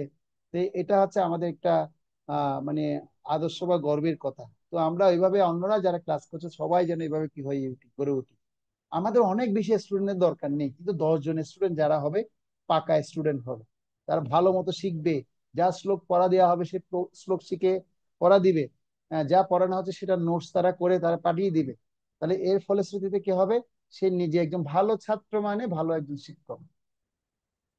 যে ভালো ছাত্র হতে পারবে সে ভালো একজন শিক্ষক হতে পারবে। আপনাদেরকে তখন বলবে, মাতাজি প্রণাম নিবেন, হরে কৃষ্ণ প্রভু, হরে কৃষ্ণ মাতাজি, আপনার কাছ থেকে আমি এটা শিখলাম, এই শুনে আমি ভক্ত হয়েছি, আমার অনেক অনুপ্রেরণা হয়েছে। তখন কত আনন্দ লাগবে, তাই না? লাগবে কি লাগবে না? কত আনন্দ লাগবে, আরো আপনি অনুপ্রেরণার সহিত আরো কৃষ্ণ ভক্তি আরো করার জন্য প্রয়াসী হবে। এইভাবে আমরা চাই। তো ঠিক আছে, তো সেজন্য আমাদের শিখতে হবে। শিখলেই আমরা কিছু করতে পারবো। যেমন এখানে একজন মাতাজি দেখুন, তিনি একটা বাচ্চাকে শেখাচ্ছে। এটা হচ্ছে পাশ্চাত্য দেশে শিল প্রভুপাদ যখন প্রচার করেছেন, শিল প্রভুপাদ প্রথমে গৃহস্থদেরকে কি করেছেন, প্রচার করেছেন। এবং তিনি সেখানে প্রচার করে এরকম ছোট ছোট বাচ্চাদের জন্য একটা গুরুকুল স্থাপন করেছেন। ঠিক আছে, গুরুকুল স্থাপন করেছেন, এবং গুরুকুলের মধ্যে শিশুরা কিভাবে শিখবে, বড়রা কিভাবে শিখবে, কিভাবে করে একটা স্ট্যান্ডার্ড মেনটেন করা হয়। তো এটাকে বলা হয় বর্ণাশ্রম শিক্ষা পদ্ধতি। তো সেই শিক্ষা পদ্ধতি আমরাও চেষ্টা করব শিল প্রভুপাদের মনোবৃত্তিকে কি করার জন্য, একে এটাকে প্রতিষ্ঠা করার জন্য। এটা শুধু শিল প্রভুপাদের মনোবৃত্তি তাই নয়, শিল প্রভুপাদ তিনি যেহেতু একজন শুদ্ধ ভক্ত, ভগবানের ভক্ত, তিনি ভগবানের কথাকে এস্টাবলিশ করার জন্য তিনি এই জগতে এই সমস্ত বিষয় আয়োজন করেছেন। আর ভগবান এই জগতে তিনি প্রকাশিত হন, এই জগতে তিনি আসেন বর্ণাশ্রম ধর্ম প্রতিষ্ঠা করার জন্য, আমরা দেখতে পাচ্ছি। তো এখন আমরা একটা প্রশ্ন শিখবো, একটা শ্লোক শিখবো। এই শ্লোকটা ম্যাক্সিমাম ভক্তের জানা আছে, যাদের জানা নেই তারা এই শ্লোকটা শিখে নিবেন। এটা আপনাদের আগামী ক্লাসে পড়া থাকবে, যাদের জানা নেই। আর যাদের জানা আছে তাদের আবার পুনরায় আপনারা শিখবেন। নেক্সট ক্লাসের জন্য আর কোনো পড়া থাকবে না, এটাই পড়া থাকবে। তো আপনারা আমার সাথে সাথে এটা উচ্চারণ করতে পারেন। শ্রীমদ ভাগবত গীতা 4th অধ্যায় 34 নম্বর শ্লোক। এই শ্লোকে বলা হচ্ছে একজন একজন শিষ্যের কি কি যোগ্যতা হতে পারে, এবং তিনি কি কি যোগ্যতা থাকলে তিনি একজন স্বয়ংসম্পূর্ণ শিষ্য হতে পারবেন। 4th অধ্যায় 34 নম্বর শ্লোকে সে কথা প্রতিপন্ন করে বলা হচ্ছে। তদ্বিদ্ধি প্রণিপাতেন, সবাই বলতে পারি আমরা, পরিপ্রশ্নেন সেবয়া। তো এখানে তদ্বিদ্ধি প্রণিপাতেন এবং পরিপ্রশ্নেন সেবয়া কথা বলা হয়েছে। অর্থাৎ একজন শিষ্য তিনি তার সদ্গুরুদেবের কাছে তিনি কি করবেন, তিনি প্রথমে প্রণিপাত করবেন, দণ্ডবোধ প্রণাম করবেন। প্রভুরা হলে দণ্ডবোধ প্রণাম করবেন, আর মাতাজিরা হলে পঞ্চাঙ্গ প্রণাম করবেন। এবং তাকে বিনম্র চিত্তে প্রশ্ন জিজ্ঞাসা করবে, আর প্রশ্ন জিজ্ঞাসা করার আগে কি করবে, তাকে অকৃত্রিম সেবার দ্বারা সন্তুষ্ট করবে এবং বিনম্র চিত্তে প্রশ্ন জিজ্ঞাসা করবে। তাহলে কি করবে, সে তত্ত্বদ্রষ্টা পুরুষ, অর্থাৎ সে সদ্গুরু। উপদেশ শান্তিতে জ্ঞানম, তখন তিনি কি করবে, তিনি আপনাকে সে জ্ঞান উপদেশ দিবে। কে কি জ্ঞান উপদেশ, সে দিব্য জ্ঞান আপনার হৃদয়ের মধ্যে প্রকাশিত করবেন। তো সেজন্য যারা আমরা এখানে শিক্ষার্থী যারা আছি, আমাদের প্রথম কর্তব্য হচ্ছে কি হওয়া, এরকম বিনম্র সহকারে বিনম্র চিত্তে বিনয়ী হওয়া দরকার। কেউ যদি বলা হয় যে খুব ভালো স্টুডেন্ট, খুব ভালো ছাত্র, খুব মেধাবী ছাত্র, সে পড়াশোনায় অনেক ভালো, সে শুধু পড়াশোনায় ভালো হলে হবে না, তাহলে তার কি করতে হবে, তার আচরণের মধ্যে প্রকাশিত করতে হবে। তো আচরণটা কিভাবে বোঝা যাবে যে ভালো ভালো স্টুডেন্ট, তার হচ্ছে কি, বিদ্যার প্রথম গুণ হচ্ছে সে বিনয়ী হবে। বিদ্যার প্রথম গুণ কি, সে বিনয়ী হবে, সে অহংকারী হবে না।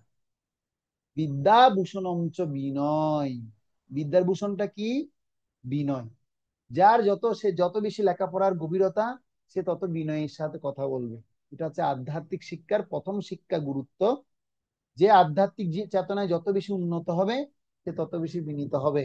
সে একটা ছোট্ট, তার থেকে ছোট ভক্তকেও তিনি বিনয়ের সাথে কথা বলবে, তার চেয়ে বড় ভক্তের কাছে বিনয়ের সাথে কথা বলবে। তার সমবয়সী ভক্তের কাছে সাথেও সেই বিনয়ের সাথে কথা বলবে।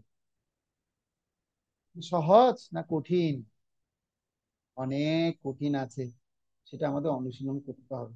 এখন তো আমাদের থেকে যারা একটু কনিষ্ঠ আছে, এই তুমি এদিকে আসো, আমার কথা শুনতে হবে তোমার, এভাবে করে আমরা তাকে কি করি, উপদেশ দিই। এটা হলে হবে না। যা সমবয়সী যারা থাকে তার সাথে আমরা একটু ঈর্ষান্বিত হয়ে যাই। আবার যিনি আমার থেকে অধিক গুণসম্পন্ন, যার একটু গুণ একটু বেশি, তাকে দেখলে আমার কি হয়, ঈর্ষা হয়। কিন্তু শ্রীমদ্ ভাগবতে একটা সুন্দর শ্লোক আছে, সেখানে বলছে গুণাদিকাত মুদম লিপসেত অনুক্রোশনা গুণাদমাত মৈত্রীম করুণামন্বিচ্ছেদ ন তাপ অভিভূয়তে। অর্থাৎ গুণে আপনার থেকে যদি অধিক গুণসম্পন্ন যাকে আপনি দেখবেন, তাকে দেখে আপনার আনন্দিত হওয়া উচিত। আপনার থেকে বয়সে যিনি বড়, তাকে তার সাথে কি করবেন আপনি, তাকে সম্মান প্রদান করা উচিত। আর আপনার থেকে অধিক গুণসম্পন্ন যদি কেউ না হয়ে থাকেন, কম গুণসম্পন্ন যদি হয়, তাহলে যার তাকে কি করতে হবে, যেমন যিনি কনিষ্ঠ রয়েছে, তার তো গুণ আপনার থেকে বেশি হবে না। হ্যাঁ, তো কনিষ্ঠ ভক্তকে দেখে আপনার তার প্রতি স্নেহ পরায়ণ হওয়া উচিত, শ্রদ্ধা পরায়ণ হওয়া উচিত। শ্রদ্ধা নিতে হব, স্নেহ পরায়ণ হব। আর সমমানা যারা ভক্ত রয়েছে, সমবয়সী যারা ভক্ত আছে, সে সমবয়সী ভক্তের সাথে কি করতে হবে, বন্ধুত্ব স্থাপন করতে হবে, মৈত্রী স্থাপন করতে হবে। মৈত্রী শব্দের অর্থ কি, বন্ধু স্থাপন করতে হবে। তো আমরা কি করতে পারি? যদি করতে না পারি তাহলে করতে হবে। তাহলে অধিক গুণসম্পন্ন ব্যক্তি, তাহলে তার কাছে কি করতে হবে, বিনয়ের সাথে তার কাছে যেতে হবে, তাকে জিজ্ঞাসা করতে হবে। আমাদের শিক্ষাগুরু অনেকজন হতে পারে, শিক্ষাগুরু একজন নয়, অনেকজন হতে পারে। দীক্ষাগুরু হন একজন, যার কাছ থেকে আমরা শিক্ষা লাভ করি। তিনি অনেকের কাছ থেকে আমরা শিক্ষা লাভ করতে পারি। একটা প্রাণী থেকেও আমি শিক্ষা লাভ করতে পারি, তিনিও আমার শিক্ষাগুরু হতে পারে। শ্রী চৈতন্য মহাপ্রভুর একটা গল্প বলি আপনাদেরকে। চৈতন্য মহাপ্রভু একবার তিনি বাহ্যক্রিয়া করার জন্য তিনি তিনি সেই স্থানে যাচ্ছিলেন। তো যাওয়ার পথে মহাপ্রভু কি করেছে, মুখের মধ্যে হাতটা চেপে ধরেছেন। মহাপ্রভু কি করেছে, মুখের মধ্যে হাতটা চেপে ধরেছে, যেন মুখ দিয়ে যেন কি না হয়, হরে কৃষ্ণ মহামন্ত্র যেন বের না হয়। তো বাইরে থেকে একটা ছোট্ট বয়স্ক একটা ছোট্ট একটা ছেলে, বয়স্ক না ছোট একটা ছেলে, 5 বছর বয়সী, তার নাম হচ্ছে গোপাল। গোপাল মহাপ্রভুর এই আচরণ দেখে তিনি বলছে, কি বাবা, মহাপ্রভু তিনি তার মুখটা এভাবে চেপে ধরছে কেন? তখন দৌড়ে মহাপ্রভুর কাছে আসছে, বলছে মহাপ্রভু মহাপ্রভু, আপনি মুখটা এভাবে চেপে ধরলেন কেন গো? তখন মহাপ্রভু বলছে, গোপাল প্রভু, আসলে আমি মুখ দিয়ে হরিনাম বন্ধ করতে পারছি না। মহাপ্রভু তো মুখ দিয়ে হরিনাম বন্ধ হচ্ছে না মহাপ্রভু। সে সবসময় শুধু কি করছে, হরে কৃষ্ণ কৃষ্ণ কৃষ্ণ হরে হরে, হরে রাম রাম রাম হরে হরে, কৃষ্ণ কৃষ্ণ কৃষ্ণ কৃষ্ণ, মুখ দিয়ে শুধু গোবিন্দ কৃষ্ণ মুকুন্দ এভাবে শব্দগুলোই শুধু বেরোচ্ছে মহাপ্রভু মুখ দিয়ে। তো বলছে তো কি হয়েছে, মুখ দিয়ে হরিনাম বেরোচ্ছে, তো আপনার শুভ লক্ষণ। বলছে আরে বাবা, আমি তো যাচ্ছি বাহ্য ক্রিয়া করতে, তো ওখানে গিয়ে কি আমি হরিনাম করবো? এটা তো পবিত্র নাম, ভগবানের পবিত্র নাম। তখন গোপাল গুরু মহাপ্রভুকে একটা কথা বলেছে। কি কথা বলেছে জানেন? বলছে মহাপ্রভু, আপনি যদি সে বাহ্য ক্রিয়া করতে গিয়ে যদি সেখানে যদি দেহত্যাগ করেন, তাহলে তো আপনার মুখ দিয়ে হরিনাম আসবে না, তাহলে তো আপনি নরকে যাবেন। তো মহাপ্রভুর চোখ ফিলে গেছে, বলছে কি বলছো গোপাল, সত্য কথা বললে তুমি, আমি তো সেটা আগে চিন্তা করিনি।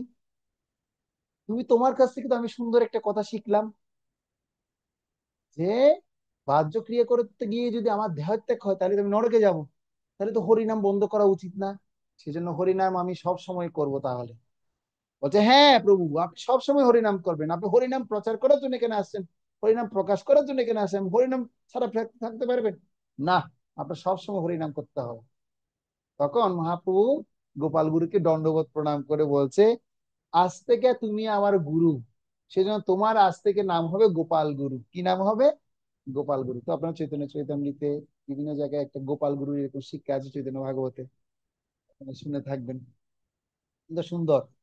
মহাপ্রভু তিনি শিখাচ্ছেন যে ছোট হলেও তিনি আমার গুরু হতে পারেন, ছোটদের কাছ থেকে আমি শিক্ষা লাভ করতে পারি। এদিন আমি একটা কে জানি ভক্ত বললো, বলছে প্রভু এটা এইরকম হবে পয়েন্টটা, না গতকালকে আমি একটা ক্লাস নিচ্ছিলাম ভক্তি শাস্ত্রী ক্লাস, ওখানে একটা ভক্ত বললো। বলছে হ্যাঁ প্রভু সুন্দর, তো আমি তো এটা কখনো মনে করিনি।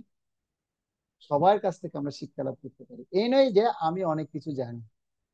আমি যা শুধু শিল প্রভুপাদের প্রতিনিধি হয়ে আপনাদের কাছে প্রভুপাদের কাছ থেকে যা শিখেছি, গুরুদেবের কাছ থেকে যা শিখেছি, বৈষ্ণবদের কাছ থেকে যা শিখেছি, সেই সমস্ত বিষয়গুলো আপনাদেরকে জানাচ্ছি। তো আপনারা এইভাবে শিখে অন্যদেরকে জানাবেন। এটা হচ্ছে নিয়ম। আগে শিখে পালন করব, তারপর অন্যদেরকে জানাবো। এটা হচ্ছে নিয়ম। ঠিক আছে? তো আমরা তাহলে কি করব, এরকম ভাবে প্রণিপাত হয়ে গুরুদেবের কাছে প্রণিপাত করলে তাহলে আমরা কিছু শিখতে পারবো। তো এখানে কিছু শব্দের অর্থ আমরা শিখবো এবং উচ্চারণ শিখবো আমরা। দেখুন, কিছু কিছু জায়গায় শব্দের অর্থের জায়গায় কি কি আছে দেখুন, খেয়াল করুন। সংস্কৃত উচ্চারণ লেখা রয়েছে, সবাই দেখতে পাচ্ছেন সংস্কৃত উচ্চারণ। হ্যাঁ, এই সংস্কৃত উচ্চারণে আমরা ভুল করি। হসন্ত না থাকলে এককভাবে উচ্চারণ, উদাহরণ প্রণিপাতেন। প্রণিপাতে যোগ ন, তাহলে হসন্ত থাকলে একসাথে উচ্চারণ হবে, উদাহরণস্বরূপ জ্ঞানম, জ্ঞানম। হসন্ত না থাকলে এককভাবে উচ্চারণ কি হবে, প্রণিপাতেন। প্রণিপাতেন লেখা আছে, কিন্তু যখন হসন্ত থাকবে তখন কি হবে, তখন জ্ঞানম, মানে উচ্চারণটা কি হবে, সেটা হসন্ত থাকলে একসাথে উচ্চারণ হবে জ্ঞানম। আর এটা যদি হসন্ত না থাকে তাহলে কি হবে, প্রণিপাতে ন, ন উচ্চারণ হবে। আর যদি হসন্ত থাকে তাহলে সেখানটাই ন উচ্চারণ হবে না, সেখানে ম উচ্চারণ হবে। যেমন উদাহরণস্বরূপ দেওয়া হচ্ছে, কিয় সমান ক যোগ মূর্ধন্যাস, মূর্ধন্যাস। তো উপদেক শান্তির জায়গায় কি আছে দেখুন, উপ, উপদেক, উপদেক যোগ শান্তি, উপদেক যোগ শান্তি, তাহলে কি হবে, উপদেক শান্তি, উপদেক শান্তি। এখানে কি আছে, কর উচ্চারণটা হবে এবং মুদ্দিন্যাসের উচ্চারণটা দুটাই হবে। সেজন্য এখানে কি লেখা আছে, উপদেক শান্তি। উপদেক শান্তিতে জ্ঞানম, জ্ঞানিনস্তর্থদর্শিন। তাহলে অনুস্বার থাকলে কি হবে, অনুস্বারের উচ্চারণটা কি হবে, ম উচ্চারণ হবে। যে শব্দের পিছনে, যেমন এই যে জ্ঞান যেটা লেখা আছে দেখুন, জ্ঞানম যেটা লেখা আছে সেটা হবে জ্ঞানম, অনুস্কারের পর কি উচ্চারণ হবে, ম উচ্চারণ হবে। উপদেক শান্তিতে জ্ঞানম, ম, ম উচ্চারণ হবে। আর জ্ঞানীন স্তর্থদর্শিন, এই বিষয়ে কারো কোনো প্রশ্ন থাকলে আপনারা করতে পারেন। আপনারা কি বুঝতে পেরেছেন আমি কি কথা বলতে চেয়েছি? বুঝে গেছে?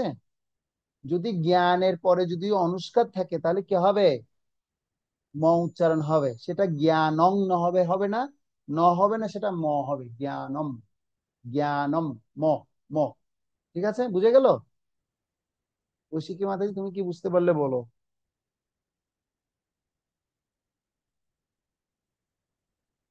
সাউন্ড অন করে বলো, ঐশিকি কি বুঝতে পারলে?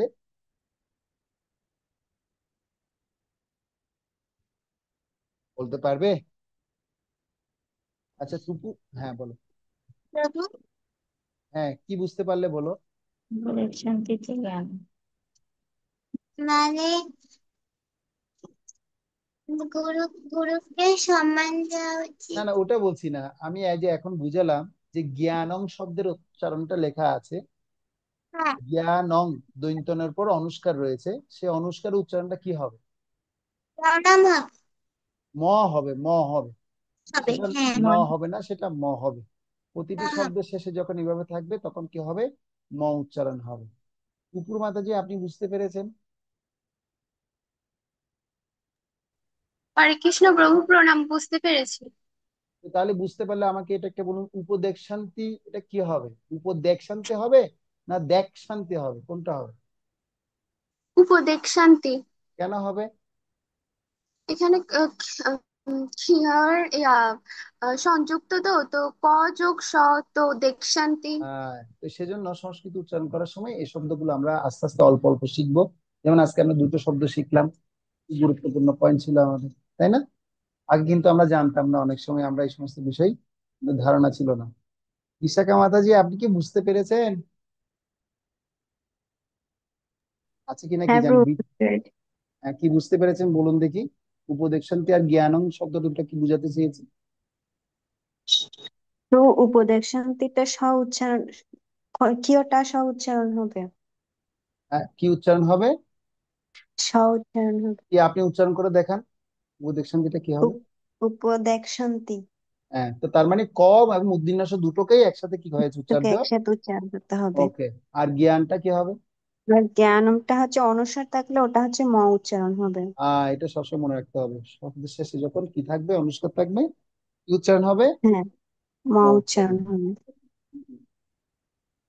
এরপর আমরা যাব, তাহলে এটা অনুবাদটা কি, অনুবাদটা পড়ুন তো বিশাখা মাতাজি।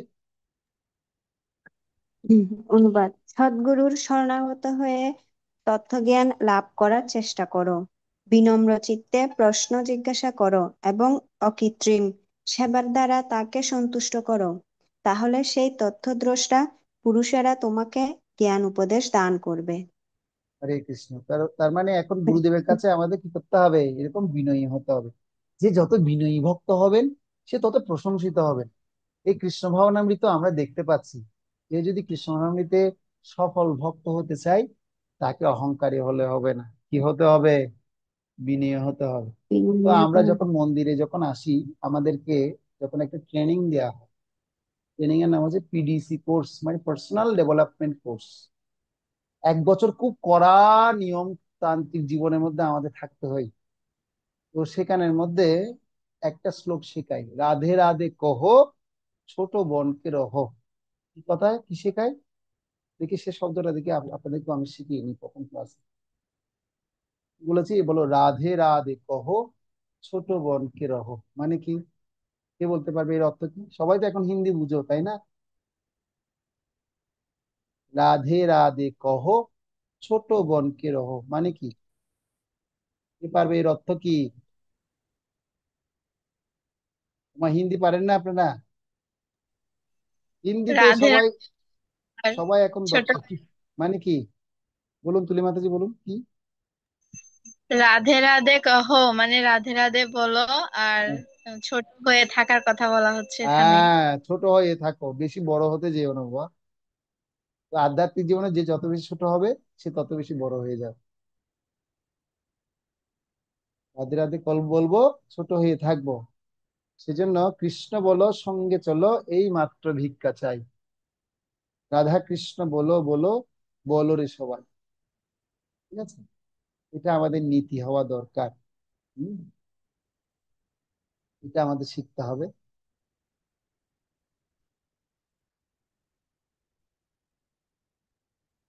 হুম, আশা করি সবাই দেখতে পাচ্ছেন স্ক্রিন। তো এখন এর একটা বিশ্লেষণ আমি একটু শোনাবো সবাইকে, মনোযোগ শুনতে হবে। বলা হচ্ছে পারমার্থিক জ্ঞান লাভ করা কিন্তু খুব সহজ ব্যাপার নয়। ভগবত গীতায় ভগবান শ্রীকৃষ্ণ উপদেশ দিয়েছেন, সেই সেই শুরু বা শিক্ষকের, সেই শুরু হবে না, সেই গুরু হবে, সেটা ঠিক আছে, একটু বানানটা স্পেলিং ভুল হয়েছে। সেই গুরু বা শিক্ষকের শরণাগত হতে, যার যথার্থ তত্ত্বজ্ঞান রয়েছে। হ্যাঁ, ভগবত গীতা ভগবান শ্রীকৃষ্ণ উপদেশ দিচ্ছেন আহ সেই গুরু বা শিক্ষকের শরণাগত হতে, যার যথার্থ তত্ত্বজ্ঞান রয়েছে। সদ্গুরু, যিনি গুরু পরম্পরার ধারায় ভগবত তত্ত্বজ্ঞান লাভ করেছেন, ভগবান কৃষ্ণ হচ্ছেন আদি গুরু। তারপর গুরু শিষ্য ধারায় পরম্পরা ক্রমে এই জ্ঞান প্রভাবিত হয়ে আসছে। ধর্মের পথ স্বয়ং ভগবানই নির্দেশ করেছেন। তাই জল্পনা কল্পনা বা বৃথা তর্ক অথবা মন গড়া ব্যাখ্যার মাধ্যমে কখনো আধ্যাত্মিক জীবনে অগ্রসর হওয়া যাবে না। দুটো তিনটা পয়েন্ট, গুরুত্বপূর্ণ পয়েন্ট বলেছে। একটা বলেছে কি, দেখুন, ভগবান শ্রীকৃষ্ণ উপদেশ দিচ্ছেন, সেই কথাগুলোই গুরুদেব কি করেন, তিনি যথাযথভাবে অ্যাজ ইট ইজ ভাবে ভগবানের কথাগুলোকেই আমাদের কাছে জানান। যেমন আমি এখন যা কথা বলছি সব মন গড়া কিছু বলছি না, তার শ্লোক বলছি, তত্ত্ব কথা বলছি। আমাকে একটু সেবার দায়িত্ব দিয়েছে, কিন্তু পরম গুরুদেব শিল প্রভুপাদ যা বলছে সেটাই আমি আপনাদেরকে জানাচ্ছি। সেজন্য সদ্গুরু, যিনি গুরু পরম্পরার ধারায় থাকবেন, তিনি তত্ত্বজ্ঞান লাভ করেছেন। ভগবান কৃষ্ণ হচ্ছেন আদি গুরু। আপনাদেরকে আমি প্রথম ক্লাসে বলেছিলাম যে ওম অজ্ঞান তিমিরন্ধস্য জ্ঞানাঞ্জন শলাকায় বলেছিলাম, মনে আছে? যে প্রত্যেকের হৃদয়ের মধ্যে কোন গুরু রয়েছে, দেখি বলো দেখি, আগে আনসারটা পারো কিনা দেখি, তারপর বড় কথা বলবো। প্রত্যেকের হৃদয়ে কোন গুরু আছে বলেছিলাম? হ্যাঁ, কৌশিকী বলো। চৈত গুরু, ভেরি গুড। প্রত্যেকেরই দিয়ে চৈত গুরুটা তিনি কে? তিনি দেখতে কেমন? কে চৈত গুরুটা কে? নিত্যানন্দ প্রভু। নিত্যানন্দ প্রভু কি চৈত গুরু? চৈত গুরু হচ্ছে পরমেশ্বর ভগবান শ্রীকৃষ্ণ। হ্যাঁ, কৃষ্ণ হচ্ছেন চৈত গুরু, সেটা আমাদেরকে জানতে হবে, মনে রাখতে হবে। ঠিক আছে, ভুলে গেলে হবে না। তো এই বলছে আদি গুরু হচ্ছেন কৃষ্ণ, ভগবান কৃষ্ণ হচ্ছেন আদি গুরু, সেই চৈত গুরুর কথা বলা আছে। তারপর গুরু শিষ্য ধারায় পরম্পরা ক্রমে এই জ্ঞান প্রভাবিত হয়ে আসছে, ধর্মের পথ স্বয়ং ভগবান শ্রীকৃষ্ণ নির্দেশ করেছেন। তাই জল্পনা কল্পনা, বৃথা তর্ক অথবা মন গড়া ব্যাখ্যার মাধ্যমে কখনোই আধ্যাত্মিক জীবনে অগ্রসর হওয়া যায় না। সেজন্য মানসিক জল্পনা কল্পনা করে, না না আমি নিজের মতো ভক্তি অনুশীলন করলে হবে না, এটা সম্ভব না। এই জন্য কি দরকার? এই জন্য এরকম আমাদের কোর্স ক্যাম্প গুলো দরকার। যত কোর্স ক্যাম্প করবো তত আমরা দিব্য জ্ঞান গুলো আস্তে আস্তে আমরা জানতে পারবো। ঠিক আছে, সেজন্য জ্ঞান যদি জানতে হয়, জ্ঞান অর্জনের জন্য তিনটা পন্থা আছে। কয়টা উপায়? তিনখানা উপায়, মনে রাখবেন সবাই। যারা ক্লাসে ভিডিও অফ রেখেছেন তারা তো বুঝতে পারছি না ক্লাস করছেন কিনা, কিন্তু আপনারা যারা মনোযোগ দিয়ে শুনছেন তারা মনে রাখুন, জ্ঞান অর্জনের কটা উপায়? তিনখানা উপায়। প্রথম হচ্ছে কি প্রত্যক্ষ, তারপর অনুমান, তারপর শব্দ। এক কথা হচ্ছে প্রত্যক্ষ প্রমাণ যদি আমি আলোচনা করি, সে প্রত্যক্ষ প্রমাণের মধ্যে চারখানা ত্রুটি আছে বা সমস্যা আছে। প্রত্যক্ষ মানে আমি যে দেখছি, এই দেখার মধ্যে যে জ্ঞান অর্জন করছি, বা শোনার মধ্যে যে জ্ঞান অর্জন করছি, বা স্পর্শের মাধ্যমে যে জ্ঞান অর্জন করছি, এখানে চারখানা ত্রুটি আছে। বিজ্ঞানের তত্ত্ব এবং তত্ত্বসমূহ পরিবর্তন এবং পরিবর্তন সংশোধন এবং সংযোজিত হয়েছে, কারণ মানুষের মধ্যে চারটি ত্রুটি রয়েছে। তো চারটি ত্রুটিগুলো কি কি? একটা হচ্ছে অপূর্ণ ইন্দ্রিয় সমূহ, মানে সে শব্দটার অর্থ হচ্ছে কর্ণা পাঠক। এখন আপনাদেরকে আমি বলি যে অপূর্ণ ইন্দ্রিয় সমূহ কি আপনারা কি বুঝতে পেরেছেন? মানে হচ্ছে লিমিটেশন। যেমন এই যে চোখ, চোখটা 400 থেকে 700 মিলিমাইক্রনের মধ্যে হলে দেখতে পাই, না হলে দেখতে পাবো না। এই যে কান দিয়ে আমরা শুনছি, 20 থেকে 20,000 হর্জের মধ্যে হলে শুনতে পাই, নাহলে শুনতে পাবে না। তো এগুলোকে বলা হচ্ছে সেন্সেস বা ইন্দ্রিয় সমূহ।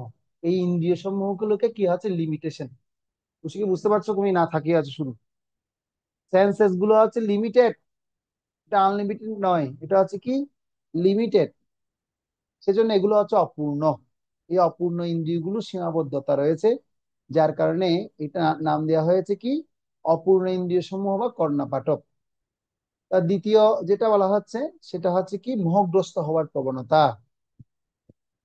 প্রত্যেক জীব আমরা কি হই? কোনো না কোনো বস্তুর প্রতি মোহিত হই। সুন্দর বস্তু দেখলে সেটার প্রতি আমরা মোহিত হই, হয় কি হয় না? যে যে কোনো জিনিস, যে সমস্ত সুন্দর বস্তুর প্রতি আমরা কি হয়? মোহিত হয়ে যায়। তারপর আমাদের কি রয়েছে? মোহিত হয়ে যায়, কেমন ভাবে মোহিত হয়ে যায়? মোহিত হয়ে গিয়ে আর ওটার কি জ্ঞান আছে সেই জ্ঞানটা আমরা জানতে চাই না, তখন আমাদের ভুল ভুল করি। অপূর্ণ ইন্দ্রিয় দিয়ে মোহিত হই, আর মোহিত হয়ে গেলে ভুল করি, আর ভুল করতে গিয়ে সে ভুলকে চাপা দিতে গিয়ে আমরা প্রতারণা করি মানুষকে। মানুষকে কি করি? প্রতারণা করি। সেজন্য ভ্রম, প্রমাদ, বিপ্রলিপস এবং কর্ণপাঠক, এটাকে যদি সিরিয়ালি বলি, অপূর্ণ ইন্দ্রিয় দিয়ে আমরা মোহিত হই, মোহিত হয়ে গিয়ে আমরা ভুল করি, ভুল করে আমরা মানুষের সাথে প্রতারণা করি। ভুলটাকে ঢাকানোর জন্য, ভুলটাকে ঢেকে রাখার জন্য কি করি? মানুষের সাথে চিটিং প্রপেন্সিটি বা প্রতারণা করি। এটাকে বলা হয়, এই চারটা ত্রুটি রয়েছে, যেটা প্রথম প্রত্যক্ষ প্রমাণের মধ্যে দিয়ে আমরা ভালো মতো জ্ঞান অর্জন করতে পারবো না। এই জন্য চারটা ত্রুটির কথা আমি আলোচনা করলাম। এরপর হচ্ছে কি অপূর্ণ ইন্দ্রিয়ের কথা বললাম, ভুল করার কথা বললাম, এবং মানুষকে প্রতারণার কথা কথা বললাম। দ্বিতীয় হচ্ছে কি অনুমান প্রমাণ। অনুমান তো অনুমানই। যেমন আমি যদি বলি যে ঐশী, তোমার ঘরের লাইটটা এখন অফ করে দাও, তো এখন সে লাইট অফ করে দিয়ে ঘুমিয়ে গেছে, এখন কারেন্টও নেই, এখন হঠাৎ কলিং বেল দিয়ে চাপ দিল। চাপ দেওয়ার সাথে সাথে সে এখন অন্ধকার ঘরের মধ্যে। তো সে দরজা খুলে দিল। এখন দুজন ব্যক্তি প্রবেশ করলো, আর সে জানে হচ্ছে এখন কি করবে। মানে এখন অফিস ছুটি হয়েছে, বাবা মা আসার কথা। ঠিক আছে। তো এখন সে গিয়ে দেখছে কি সেখানে বাবা মা নেই। সেখানে কি হয়েছে, দুইজন ভক্ত গিয়ে গিয়ে ওখানে গিয়ে পৌঁছে গেছে। কিন্তু সে কি করেছে, অনুমান করেছে কি, আরে আমার বাবা মাই তো এখন আসবে। কিন্তু সেখানে বাবা মা নেই। সেখানে কি হয়ে গেছে, সে অনুমান করে ধরে নিয়েছে, তাহলে সেটা কি তার বাবা মা নয়। সেখানে কাকে কাকে দেখতে পেলো, সে দুজন ভক্তকে দেখতে পেলো গিয়ে, হরে কৃষ্ণ মাতাজি। আর দুজন মাতাজি গিয়ে তাকে বলছে, হরে কৃষ্ণ মাতাজি। বলছে হায় হায়, লাইট যখন দিয়ে জ্বালিয়ে মানে সে মোমবাতি জ্বালিয়েছে বা বাতি যখন জ্বালিয়ে দেখছে, হায় হায়, আমি তো মনে করেছি কি এখন আমার বাবা মাই আসছে, কিন্তু না, এটা তো ভুল করেছি। সেটা হচ্ছে কি অনুমান, মানে কি মানসিক জল্পনা কল্পনার মাধ্যমে যে জ্ঞান লাভ করা হয় সেটাকে বলা হয় অনুমান। কল্পনা কল্পনার ভিত্তিতে প্রদত্ত তথ্য। মনে হয় এটা এরকম বা ওটা ওই রকম হতে পারে, এটা এরকম হতে পারে। আপনারা কি কখনো এই ধরনের শব্দ শুনেছেন, যে কাদের বাড়ি, কাদের ঘর আছে যে ট্রেন লাইন রেল লাইনের পাশে আছেন, ট্রেন চলে আওয়াজ শোনা যায়, কেউ আছেন এরকম? তো আমাদের ঘর ছোটবেলায় একটা রেল স্টেশনের পাশে ছিল, আছে এখনো রেল স্টেশনটা। তো ট্রেন যখন ছাড়ে তখন প্রেসার কুকার যেভাবে আওয়াজ করে, শিস শিস করে যে আওয়াজ করে হয়, সেরকম আওয়াজ দিয়ে কি হয় ট্রেন ছাড়ে। তো প্রেসার কুকারে আওয়াজটাকে কিসের মতো মনে হয়, ট্রেনের ছাড়ার আওয়াজের মতো মনে হয়। শিস শিস আওয়াজ আওয়াজ শুরু করে। তো এখন একদিন এক ব্যক্তি, এক ভদ্রলোক আত্মীয়, তারা আসছেন বেড়াতে। বেড়াতে এসে দেখতে পাচ্ছি কি সেখানে কি হচ্ছে, এরকম শিস শিস আওয়াজ হচ্ছে। তখন আমি বলছি না, তখন সে ব্যক্তি বলছে কি রান্না হচ্ছে গো। তো আসলে সে ভুল করেছে। সে ভুল করে মানে সে কথা বলছে, কিন্তু আমি বলছি না, এখানে আসলে রান্নার কোনো আওয়াজ না। সেটা হচ্ছে কি, আমাদের পাশে যে ট্রেনের রেল লাইন রয়েছে, সে রেল রেল যখন স্টার্ট হবে, সে স্টার্টের সে আওয়াজটা শুরু হয়েছে। যে আওয়াজটা শুরু হয় প্রেসার কুকারের প্রেসারের আওয়াজের মতো। তো সেজন্য সেটা আমরা কি করি, ভুল করি। সেজন্য মানুষ অনুমান করে যে শিক্ষা লাভ করবে, সেটা কি, সেটা সঠিক শিক্ষা নয়। অনুমান তো অনুমানই, সে অনুমান প্রমাণ সেজন্য কখনো সঠিক হতে পারে না। ঠিক আছে। আর শব্দ প্রমাণ, শব্দ প্রমাণটা হচ্ছে কি আমাদের জন্য বাস্তব প্রমাণ, যে প্রমাণের মাধ্যমে আমরা সঠিকভাবে ভগবানকে জানতে পারি। শব্দের মাধ্যমে আমরা ভগবানকে লাভ করতে পারি এবং ভগবানকে জানতে পারি। তো শব্দ হচ্ছে কি, শব্দ হচ্ছে কি যেটা পরম্পরার মাধ্যমে যে জ্ঞান আমরা প্রাপ্ত হই। তো তেনে ব্রহ্মা জড়ি দেয়া আদি কবয়ে উজ্জন্তি যৎসূরয়, মানে একটা ভাগবতমের শ্লোক আছে, সেখানে বলছে আমি এই যে ভগবান সম্পর্কে জ্ঞান বা পারমার্থিক জ্ঞান সম্পর্কে যা যা জ্ঞান দরকার, সমস্ত জ্ঞান আমি প্রথমে ব্রহ্মাকে প্রদান করি। ব্রহ্মা নারদ মুনিকে প্রদান করে, নারদ মুনি ব্যাসদেবকে প্রদান করে, ব্যাসদেব তিনি কি করেছেন, বেদ এবং তিনি শাস্ত্রীয় জ্ঞান আমাদের কলিযুগের মানুষদের জন্য তিনি লিপিবদ্ধ সহকারে লিখে রেখেছেন, লিখে আমাদেরকে প্রদান করেছেন। সেজন্য এই শব্দ প্রমাণ হচ্ছে কি আসল প্রমাণ। এখন যদি কাউকে যদি আমি জিজ্ঞাসা করি, এখানে যারা উপস্থিত আছে, যে আপনি যদি আপনার মায়ের পরিচয় পেতে চান তাহলে কার কাছে যাবেন, আমি যদি জিজ্ঞাসা করি যে আপনার মা যে মানে আপনার বাবার যদি পরিচয় পেতে চান, তাহলে আপনি কার কার কাছে যাবেন বা কাকে জিজ্ঞাসা করবেন, তিনি আপনার বাবা। যা আমি আমার পিতৃ পরিচয় পেতে চাই, তাহলে সেটা কিভাবে প্রুভ করব, প্রমাণটা কিভাবে হবে, বলতে পারবেন আপনারা? অনেকে তো এই ধরনের ক্লাস আগে করেছেন, তুলি মাতাজি বলুন। কাছ থেকে জানতে হবে। কার কাছ থেকে জানতে হবে? মা। মা। কেন মার কাছ থেকে জানবেন কেন, আপনি নিজে নিজেই তো পরীক্ষা করতে পারেন, ডিএনএ টেস্ট পরীক্ষা করুন, পরীক্ষা করে জানার না, আপনার অধিকার আছে। ডিএনএ টেস্ট করলে দেখা যাবে অনেকের সাথে আমার ডিএনএ মিলবে। আচ্ছা, তাইলে অনেকের অন্য সাথে ডিএনএ সঠিক। মিলবে তাই নয়, সারা পৃথিবীতে যত মানুষ আছে সমস্ত মানুষের ডিএনএ আপনার পরীক্ষা করতে হবে। তো সবচেয়ে বড় বিষয় যে আপনি আপনার জীবনের মধ্যে মাত্র 60 মানে 60 জন ব্যক্তির আপনি মাত্র সারা জীবনে ডিএনএ টেস্ট করতে পারবেন। এত কোটি কোটি মানুষের ডিএনএ টেস্ট করার জন্য আপনার আরো কত কোটি কোটি বার জন্মগ্রহণ করতে হবে। শুধুমাত্র আপনার মার পরিচয়টা বাবার পরিচয়টা পাওয়ার জন্য। তার চেয়ে বরং ভালো হচ্ছে আমার মার পরিচয় বাবার পরিচয় কিভাবে পাবো, আমি যদি আমার মাকে জিজ্ঞাসা করি আমার মা বলে দিবে এ হচ্ছে তোমার বাবা, তাহলে কোনো কঠিন বিষয় না। ঠিক তেমনি বেদ হচ্ছে আমাদের মা, আর বেদের যে শিক্ষা সে শিক্ষা লিপিবদ্ধ করেছেন ব্যাসদেব। আর সেই ব্যাসদেব হচ্ছেন কি ভগবানের সপ্তাবেশ অবতার, ভগবানের প্রতিনিধি। ব্রহ্মাজি নারদ মুনিকে দিলেন, নারদ মুনি সেই ব্যাসদেবকে দিলেন সেই জ্ঞান, ভগবানের জ্ঞান। সেজন্য বেদ আমাদের প্রদান করেন ভগবত তত্ত্ব জ্ঞান, কেবল সাধারণ জ্ঞান নয়। ঠিক আছে, সেজন্য আমাদের এই 4টা ত্রুটি থেকে কি করতে হবে, মুক্ত হতে হবে। আমাদের ভ্রম প্রমাদ বিপ্রলিপস এবং কর্ণপাটব যেটা রয়েছে, আমাদের ইন্দ্রিয়গুলি অপূর্ণ। হম প্রাণেশ্বরী মাতাজি কিছু বলবেন? আর একটু পর আমরা ক্লাস শেষ করব। বলুন মাতাজি কি প্রশ্ন? ওই বেদ যে মাতা এবং পরমেশ্বর ভগবান পরমপিতা, এরপরে লাইনটা একটু করে বললে ভালো হতো। হ্যাঁ বলছি, ব্যাসদেব হচ্ছেন ভগবানের সপ্তাবেশ অবতার। তো ব্যাসদেব তিনি কি করেছেন আমাদের কলিযুগের মানুষদের জন্য, তিনি এই বেদকে তিনি কি করেছেন, তিনি উপস্থাপন করেছেন। সেজন্য বেদ হচ্ছেন আমাদের মা।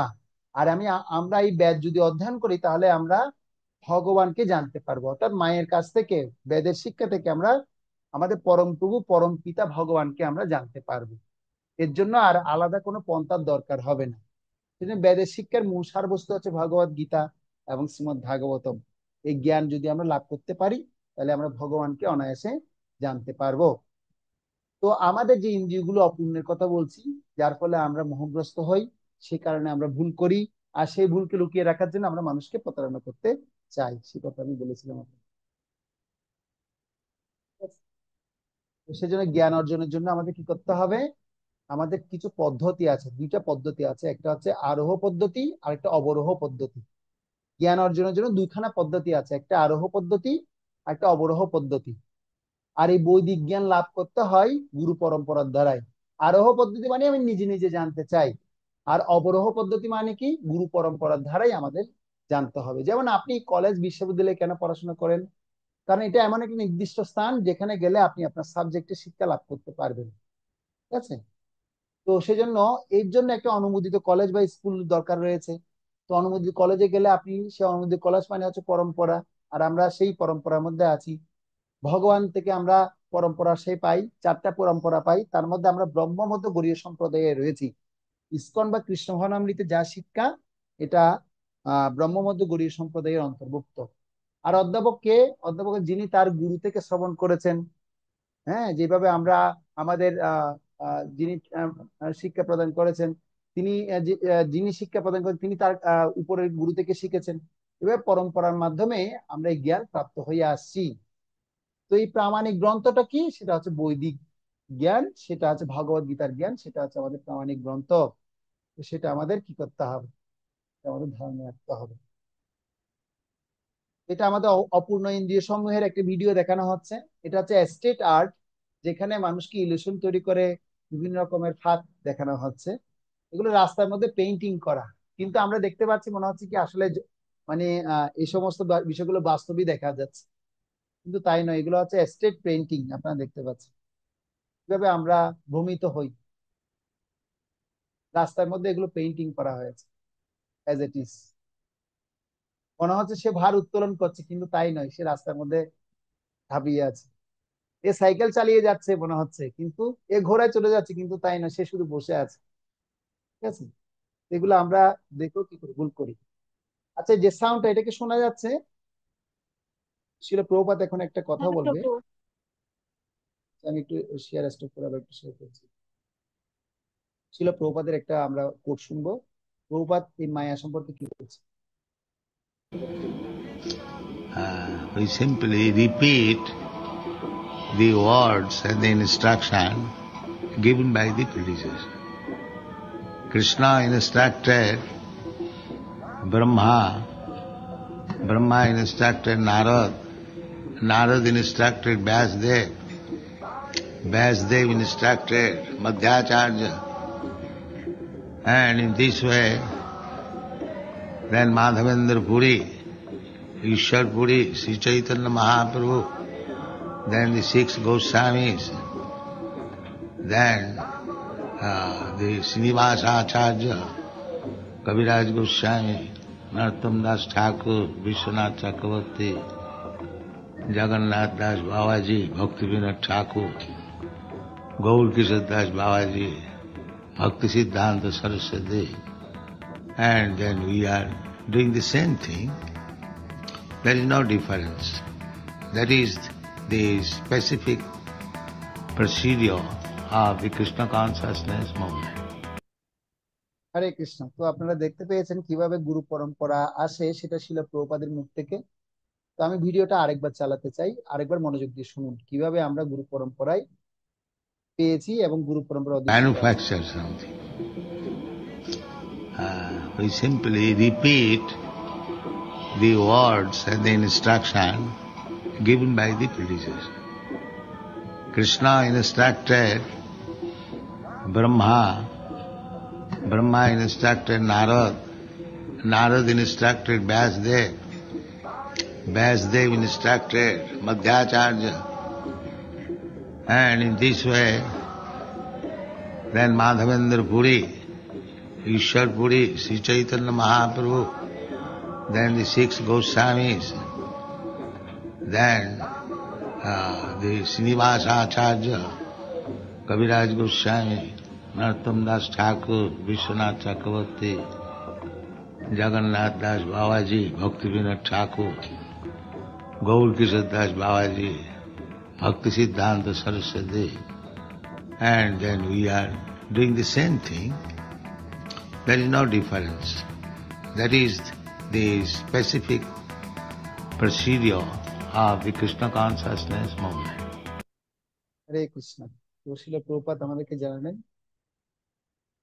ভগবান সম্পূর্ণরূপে ত্রুটি মুক্ত, এই 4টি দোষের কোনোটি তার মধ্যে নেই, তাই পূর্ণ জ্ঞান এবং প্রকৃত জ্ঞান তার থেকে প্রাপ্ত হওয়া যায়, এবং যিনি যথাযথভাবে তার পুনরাবৃত্তি করেন তিনি তার যথার্থ প্রতিনিধি। শ্রীকৃষ্ণ বা শ্রী গুরুদেবের নিকট শ্রবণী একই। কৃষ্ণ বা গুরুদেবের গুরুদেবের আমাদের নিকট কোনো সেবা নেওয়ার প্রয়োজন নেই, কিন্তু তারা আমাদের মনোভাব দেখে প্রসন্ন হন এবং যা আমাদের জানা প্রয়োজন তা প্রদান করে আমাদের আশীর্বাদ করেন। যদিও শ্রীকৃষ্ণ ভগবান, তা সত্ত্বেও তিনি এভাবে গুরুদেবের সেবা করে দৃষ্টান্ত স্থাপন করেছেন। ভগবান শ্রীকৃষ্ণ এই ধরনের শিক্ষা নেওয়ার কোনো প্রয়োজন ছিল না, কিন্তু ভগবান শ্রীকৃষ্ণ নিজেই তিনি গুরু গ্রহণ করে শিক্ষা দিয়েছেন। ভগবান রামচন্দ্র তিনি নিজে গুরু গ্রহণ করে শিক্ষা দিয়েছেন, এটা আমরা দেখতে পাই। তো দেখুন আপনারা এই ছবিতে কৃষ্ণ বলরাম কিভাবে গুরুর কাছ থেকে কি করছেন, শিক্ষা লাভ করছেন। আর গুরুদেবকে নাম কে বলতে পারবেন? কৃষ্ণ বলরামের গুরুদেবের নাম কি, কে বলতে পারবেন? বলুন, কৃষ্ণ বলরামের গুরুদেবের নাম কি জানেন না আপনারা? কৃষ্ণ বলরামের গুরুদেবের নাম কি? হায় হায়, কেউ জানে না বলছে। সন্দীপিনী মণি। সন্দীপিনী মণি, দেখুন এখানে বসে আছে সন্দীপিনী মণি, সন্দীপনী মণি, ঠিক আছে? আপনারা লিখবেন, সেটা নোট রেখে দিবেন। সন্দীপনী মণি হচ্ছেন কৃষ্ণ বলরামের গুরু। তো আমি সন্দীপনী মণি আশ্রমে যাওয়ার একটা সৌভাগ্য হয়েছিল, যেখানে ভগবান শ্রীকৃষ্ণ 64 কলাবিদ্যা সেখানে লাভ করেছিলেন। তো আপনারা যদি যান, মধ্য ভারতে যান, উজ্জয়িনীতে গেলেই সে সন্দীপনী মণি আশ্রমে আপনারা সেখানে যেতে পারবেন। তারপর আমরা দেখতে পাই যে মহাভারতে একটা ছোট্ট ক্লিপস আপনাদেরকে দেখাতে চাই, একটু দেখুন। নমস্কার, আমি মহাভারতের সময়কালে একজন ঋষির গল্প বলব। সেই সময় আরথৌম নামে একজন ঋষি ছিলেন এবং তার 3টি শিষ্য ছিল। তো এই গল্পটি একটা সুন্দর শিক্ষা, যে একজন গুরুদেবের একজন আদর্শ শিষ্য কেমন হওয়া উচিত তার একটা উজ্জ্বল দৃষ্টান্ত আমরা এখন দেখব। তো এই একধৌম ঋষি নামে একজন ঋষি ছিলেন, তার গুরুগৃহে অনেক শিক্ষার্থী আসছেন, আর সে শিক্ষার্থীর মধ্যে কে শ্রেষ্ঠ শিক্ষার্থী বা কে সৎ শিষ্য সেটা একটু উপস্থাপন এখানে দেখানো হচ্ছে, সবাই দেখুন। উপমন্য, আরুণী আর বেদ। তিনি একদিন ভাবলেন তিনি তার 3 শিষ্যের পরীক্ষা নেবেন। তিনি তার শিষ্য আরুণীকে আজ্ঞা দিলে, তুমি আমার ক্ষেত্রের আল বাঁধো। আরুনি গুরুর কথা শুনে আল বাঁধতে গেলেন, কিন্তু তিনি কিছুতেই আল বাঁধতে পারছিলেন না। অবশেষে শুয়ে পড়ে জলরোধ করলেন। আরুনি অনেকক্ষণ ফিরে এলেন না দেখে ঋষি তার অপর দুই শিষ্যের সঙ্গে সেই ক্ষেত্রে গেলেন। গিয়ে দেখলেন আরুনি শুয়ে পড়ে জলপ্রবাহ রোধ করেছেন। এতে ঋষি খুব খুশি হলেন এবং শিষ্য আরুনিকে বললেন, তুমি আমার ক্ষেত্রের আল বিদারণ করে উঠেছ, সেজন্যে তোমার নাম হবে উদ্দালক। তুমি আমার আজ্ঞা পালন করেছ, সেজন্য তুমি শ্রেয় লাভ করবে এবং সমস্ত বেদ ধর্মশাস্ত্র তোমার অন্তরে প্রকাশিত থাকবে।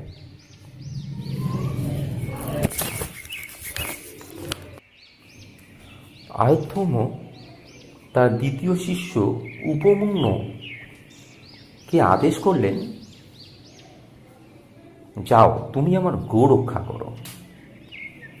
উপমন্যু প্রতিদিন গরু চড়িয়ে সন্ধ্যায় ফিরে এসে গুরুকে প্রণাম করতেন। একদিন গুরু জিজ্ঞাসা করলেন, বৎস, তুমি কি খাও? তোমাকে বেশ স্থূল দেখছি। উপমন্যু বললেন, আমি ভিক্ষা করে জীবিকা নির্বাহ করি। তখন ঋষি বললেন, তুমি আমাকে নিবেদন না করে ভিক্ষান্ন ভোজন করো, এটা উচিত নয়। এটা শুনে উপমন্যু ভিক্ষাদ্রব্য এনে গুরুকে দিলেন।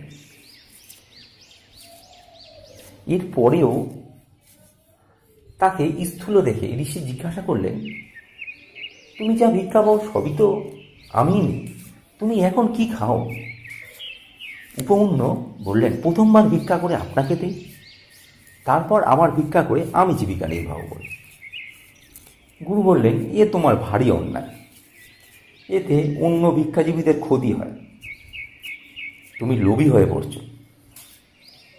তারপর উপমন্যু একবার মাত্র ভিক্ষা করে গুরুকে দিতেন। গুরু আবারও দেখলেন তিনি এখনো সেই স্থূল রয়েছেন। আবার তাকে প্রশ্ন করলেন, তুমি এখন কি খাও? উপমন্যু বললেন, আমি এইসব গরুর দুধ খাই। গুরু বললেন, বিনা অনুমতিতে দুধ খাওয়া এটা কিন্তু ভারী অন্যায়।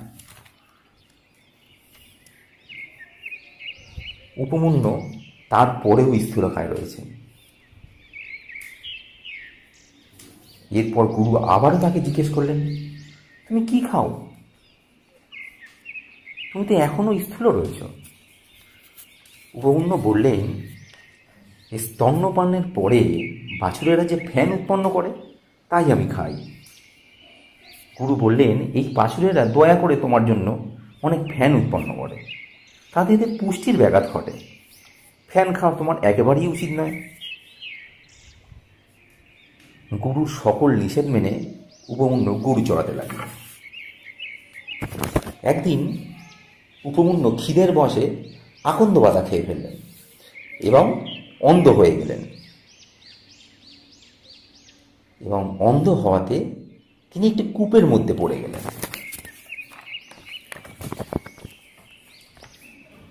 সূর্যাস্তের পর উপমন্যুকে না দেখতে পেয়ে ঋষি বললেন, আমি বোধহয় উপমন্যুকে ভোজন নিষেধ করেছি, তাই সে আমার উপর রাগ করেছে, চলো তাকে কি আমরা খুঁজি। এই বলে তিনি অন্য শিষ্যদের সঙ্গে অরণ্যে গিয়ে ডাকলেন। উপমন্যু ওই কূপের ভেতর থেকে উত্তর দিলেন, আমি আকন্দ পাতা খেয়ে অন্ধ হয়ে গেছি। আয়ুর্ধর্ম বললেন, তুমি অশ্বিনী কুমার দ্বারে স্তব করো, তারা তোমাকে চক্ষুষ্মান করবে। উপমন্যু গুরুর আজ্ঞা পালন করে স্তব করলেন অশ্বিনী কুমারদ্বয় আবির্ভূত হয়ে বললেন, আমরা খুশি হয়েছি, তুমি এই পৃষ্ঠক ভক্ষণ করো। উপমন্যু বললেন, গুরুকে নিবেদন না করে আমি খেতে পারবো না। অশ্বিনী কুমারদ্বয় বললেন, তোমার গুরুও পূর্বে আমাদের স্তব করে পৃষ্ঠক পেয়েছিল, তিনি তার গুরুকে নিবেদন না করেই খেয়েছিলেন। উপমন্যু বললেন, আমি আপনাদের নিকট অনুনয় করছি, গুরুকে নিবেদন না করে আমি খেতে পারবো না। অশ্বিনী কুমারদ্বয় এতে খুশি হলেন,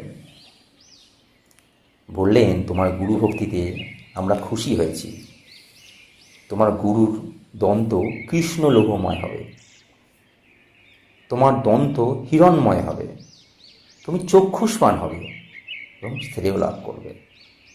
উপমন্যু চক্ষু লাভ করে গুরুর কাছে এসে সবিস্তারে জানালেন।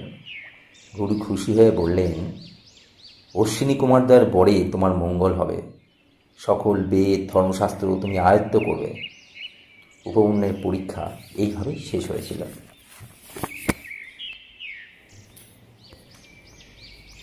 আউদ্ধৌম তার তৃতীয় শিষ্য বেদকে আদেশ দিলেন, তুমি আমার গৃহে কিছুকাল বাস করে আমার সেবা করো, তোমার মঙ্গল হবে। বেদ দীর্ঘকাল গুরুগৃহে তার আজ্ঞার পালন করলেন এবং শীত গ্রীষ্ম ক্ষুধা তৃষ্ণাদি কষ্ট সইতে লাগলেন। অবশেষে তিনি গুরুকে পরিতুষ্ট করে শ্রেয় সর্বাগ্রতা লাভ করলেন। এইরূপে তিনি তার 3 জন শিষ্যের পরীক্ষা নিয়েছিলেন। হরে কৃষ্ণ। তো আমরা তাহলে এই যে শিক্ষা যেটার কথা শুনলাম, এটা আপনাদের হোমওয়ার্ক থাকবে যে কোন শিষ্য কি সেবা করার ফলে গুরুদেবের কৃপা প্রাপ্ত হয়েছে, সেটা আপনারা আবার পুনরায় শুনবেন, শুনে আপনারা সেটা নোটস পাঠাবেন এবং আমি আগামী ক্লাসে আবার জিজ্ঞেস করব। তো এই যে যে গল্পটা শোনানো হলো, ধম্ম ঋষির 3 শিষ্যের কাহিনী বর্ণনা করা হয়েছে, সেটা আপনারা আগামী ক্লাসে অবশ্যই আবার এই সপ্তাহের মধ্যে মনোযোগ দিয়ে শুনবেন, শুনে আপনারা পাঠাবেন। ঠিক আছে? তো আমরা শিক্ষামূলক কাহিনী আর উনি গুরু ভক্তির কথা জানলাম, তো সে কথা আলোচনা হয়ে গেছে। এবং এই যে যে আলোচনা হয়েছে, যে কাহিনী শোনানো হলো, সেই শোনানো কথাটা আপনারা আগামী ক্লাসে আবার শুনবেন। আগামী ক্লাসে শুনে আপনারা সেটা আমাকে আবার উত্তর দিবেন, নোটস করে পাঠাবেন, যে আপনাদের হোমওয়ার্ক রইল। তো পিতা মাতা গুরু ও শিক্ষক আমাদের মঙ্গল কামনা করেন, এই জন্য তাদের আদেশ উপদেশ মেনে চলা এবং ভক্তি শ্রদ্ধা করা আমাদের একান্ত কর্তব্য। গুরু ভক্তির এই পৌরাণিক কাহিনীটি আমাদের সেই শিক্ষায় প্রদান করে। এছাড়া আরো অন্যান্য যে শিক্ষার কথা বলেছি, সেই শিক্ষাগুলো আমরা অবশ্যই আপনাদের কাছ থেকে প্রাপ্ত হবো আশা করছি। তো বর্তমান সময়ে আমরা, এটা হচ্ছে শেষ স্লাইড, আমাদের এখন ক্লাস শেষ হবে। বর্তমান সময়ে সত্যি ঘটনার মধ্যে একটি ঘটনা হচ্ছে শিল প্রভুপাদের ঘটনা, যেটা আমরা অনেকে বলেছিল, একজন ভক্ত বলেছিল যে তিনি 22 বছর বয়সে শিল ভক্তি সিদ্ধান্ত সরস্বতী ঠাকুরের সঙ্গে প্রথম সাক্ষাৎ লাভ করেন। তখন তাকে গুরুদেব বলেছিল, অভয় তুমি শিক্ষিত যুবক, তুমি সারা বিশ্ব জুড়ে ভগবত জ্ঞান প্রচার করছো না কেন? ইংরেজি ভাষায় তুমি এই ভগবত জ্ঞান প্রচার করো। আর 70 বছর বয়সে, 22 বছর থেকে 70 বছর হিসাব করলে আমরা যে ডিস্টেন্স, যে পার্থক্যটা পাই, অর্থাৎ অনেক সময় তিনি অপেক্ষা করেছিলেন শুধুমাত্র গুরুদেবের কথাকে সার্থক করার জন্য। এখনকার ভক্তি বেদান্ত স্বামী প্রভুপাদ আন্তর্জাতিক কৃষ্ণ মহানন্দ সঙ্গীত প্রতিষ্ঠাতা আচার্য, তিনি মাত্র 40 টাকা দিয়ে এই কৃষ্ণ মহানন্দ সোসাইটি শুরু করেছেন। তো তাও তিনি কোনো ফ্লাইটে চলে যাননি, একটি মালবাহী জাহাজে চড়ে আমেরিকায় যান এবং 108টিরও অধিক মন্দির প্রতিষ্ঠা করেন এবং 70খানারও অধিক বেশি বই তিনি লিখেন এবং সারা পৃথিবীতে তিনি 14 বারেরও অধিক ভ্রমণ করেন এবং ভগবত গীতার আদর্শ প্রচার করে তিনি সফলতা লাভ করেন। তো শিল প্রভুপাদের এই কাহিনী থেকে আমরা কি শিক্ষা লাভ করতে পারি, সেটা আপনারা খুঁজে বের করবেন। আপনাদের হোমওয়ার্ক তাহলে কি রইলো? আপনাদের হোমওয়ার্ক হলো, কোনো ব্যক্তি যদি, যিনি ভগবান বা তার প্রতিনিধির আদেশ মেনে বা অমান্য করে চলে, ইতিহাস থেকে তার একটি দৃষ্টান্ত আপনারা দিবেন। তার চরিত্রের প্রভাব এবং জীবনের পরিণতি বিষয়ে মনে রেখে আলোচনা করবেন। ঠিক আছে, তো তার মধ্যে একটা উদাহরণ হচ্ছে কি, আমরা দেখতে পাই হনুমানের কথা। হনুমান ভগবানের কথা শুনেছিল বিদায়, অনুগত হয়েছিল বিদায় তিনি মহিমান্বিত হয়েছিল। আর আরেকটা ইতিহাস হচ্ছে রাবণ ভগবানের কথা মানেননি বিদায় তিনি তার সপরিবারে কি হয়েছিলেন, ধ্বংসপ্রাপ্ত হয়েছিলেন। ঠিক আছে, অনুগত হওয়া বা নিয়ম মেনে চলা প্রয়োজন দৈনন্দিন জীবনে প্রতিটি ক্ষেত্রে। তো নিম্নোক্ত দৃষ্টান্তটি আমরা পড়ব, পরে সেখানে আমরা আনসার প্রদান করব। আপনাদেরকে একটা আমি প্রশ্নপত্র দিয়ে দিব, সেই প্রশ্নের আনসার আপনারা করবেন। এখানে একটা উদাহরণ আপনাদেরকে দিয়ে বোঝানো হচ্ছে যে ট্রাফিক লাইট সে যদি নিয়ম মেনে চলে তাহলে তিনি কি হবে, সুন্দর মতো গাড়ির সমস্যা ছাড়া গাড়ি চালাতে পারবেন। আর যদি না মানে তাহলে পুলিশের দ্বারা সে কি হবে, শাস্তিপ্রাপ্ত হবে। তো এখানে একটা ক্রিয়া আছে, দেখুন, সংস্কৃত শব্দ এবং তার অর্থের মিল দেখাও। সেটা আপনারা আগামী ক্লাসে আমাকে উত্তরটা লিখে পাঠাবেন। ঠিক আছে, আমি আপনাদেরকে একটা পিডিএফ দিব, সেখান থেকে দেখে দেখে আপনারা উত্তরগুলি লিখবেন। আপনাদের লিখে আমাকে আগামী ক্লাসে জানাবেন। আর হচ্ছে আমরা যে আলোচনা করেছি আজকের ক্লাসে, তার মধ্যে প্রথমে আমরা শিল প্রভুপাদের অর্থ, প্রণাম মন্ত্রের অর্থ জানলাম, শিল প্রভুপাদ সম্পর্কে জানলাম, মানুষের চারটা ভুল করে সেই চারটা ভুল এবং ত্রুটি সম্পর্কে জানলাম, জ্ঞান অর্জনের দুইটা দিক, দুইটা পদ্ধতির কথা জানলাম, আরোহ এবং অবরোহ পন্থা। তো কোন পন্থা শ্রেষ্ঠ? আমরা জানি অবরোহ পন্থা শ্রেষ্ঠ, কেননা সেটা আমরা সরাসরি না জানে আমরা কি করতে পারি, আমাদের বেদ বা মাতার কাছ থেকে আমরা জানতে পারি ভগবান কে। তো গুরু বা শিক্ষক গ্রহণের প্রয়োজনীয়তা কেন, তার মধ্যে আমরা দুটো ভিডিও দেখলাম, একটা গল্প উপদেশ, গল্পমূলক শিক্ষা লাভ করলাম। গুরু ভক্তি কি সেটা আমরা ভিডিওর মাধ্যমে জানতে পারলাম, এবং ব্যবহারিক আচরণ এবং নিয়ম মেনে চললে কি হবে, অমান্য করলে কি হবে। আচ্ছা, হনুমানজি ভগবানের কথা মেনেছিল বিধায় তিনি ভগবানের হৃদয়ে ভগবানকে স্থাপন করতে পেরেছিলেন। আর রাবণ অমান্য করেছিলেন বিধায় তিনি তার সপরিবারে ধ্বংস হয়েছিলেন। এ হচ্ছে আমাদের আজকে আলোচনা। আজকে যদি এখন এই আলোচনার মধ্যে কারো কোনো প্রশ্ন থাকে আপনারা করতে পারেন। Any question? তাই আজকে প্রভু আমি ক্লাসটা, একটা প্রশ্ন করব। হ্যাঁ অবশ্যই, হাত তুলতে হবে আগে, তারপর। হ্যাঁ ঠিক আছে, বলো বলো মাতাজি। তো আমার প্রশ্নটা ছিল যে ছিল প্রভুপাদের যে প্রণাম মন্ত্রটা দেয়া হয়েছিল সেই অনুবাদের মধ্যে এসি শব্দটা ছিল, প্রভু এটার মানে কি? এসি মানে হচ্ছে অভয় চরণ। অভয় চরণ, অভয় চরণ অরবিন্দ ভক্তি বেদান্ত স্বামী প্রভুপাদ। তো অত লম্বা নামটা সংক্ষিপ্ত সহকারে প্রভুপাদ লিখতেন এসি ভক্তি বেদান্ত। ধন্যবাদ প্রভু। হ্যাঁ, থ্যাংক ইউ। এরপর আর প্রশ্ন? হরে কৃষ্ণ প্রভু। হ্যাঁ, আরোহ পদ্ধতি আর অবরোহ পদ্ধতি দুইটা একটু বলবেন? আরোহ মানে হচ্ছে নিজে নিজে, আমি নিজে নিজে কি করতে চাই, আমি নিজে নিজে জানতে চাই ভগবানকে, আমার বাবাকে, আমি নিজে নিজে যদি জানতে চাই সেটাকে বলা হয় আরোহ। আর অবরোহ মানে আমি নিজে নিজে জানতে পারবো না, কোন একটা ওয়ের মাধ্যমে আমার জানতে হবে। যেমন ভগবানকে সেটা আমি নিজে নিজে জানতে চাইলে আমার অনেক কষ্ট হবে। সেজন্য আমি যদি ভগবত গীতা, ভাগবত এবং বেদের বিভিন্ন শাখাগুলোকে যদি অধ্যয়ন করি তাহলে আমি ভগবানকে সেটা জানতে পারবো। অর্থাৎ আমার পিতার পরিচয় যদি আমি পেতে চাই, আমি মাকে জিজ্ঞেস করলে আমি জানতে পারবো। সেটাকে বলা হয় অবরোহ পন্থা। কিন্তু আমরা যারা ভগবত ভক্তি অনুশীলন করি আমরা আরোহ পন্থার চেয়ে অবরোহ পন্থাটাকেই বলে ধরে নিই। হরে কৃষ্ণ। থ্যাংক ইউ প্রভু। আর আসলে প্রভু ক্লাসটা একটু লং হয়ে গেছে, লাস্ট পর্যন্ত আছে মাত্র 9 জন। তো সমস্যা প্রভু নেই, এটা পরবর্তীতে ক্লাসটা রেকর্ড যদি শুনে আপনি নেবে। যদি 4:30 থেকে যদি দেন তাহলে 4:30টার মধ্যে যারা আসার তারা সবাই তাদেরকে কল দিয়ে নিয়ে আসতে পারবো, হ্যাঁ তাহলে হ্যাঁ ঠিক আছে, তাড়াতাড়ি তাহলে ক্লাসটা তাহলে শুরু কি নেক্সট ক্লাস কি হয়ে সাড়ে যেতে চারটা পারবে। থেকে হবে? আমি তাহলে টাইমটা ম্যানেজ করতে পারি কিনা দেখি, তাহলে বলবো মাঝখানে। প্রভু সুরেশ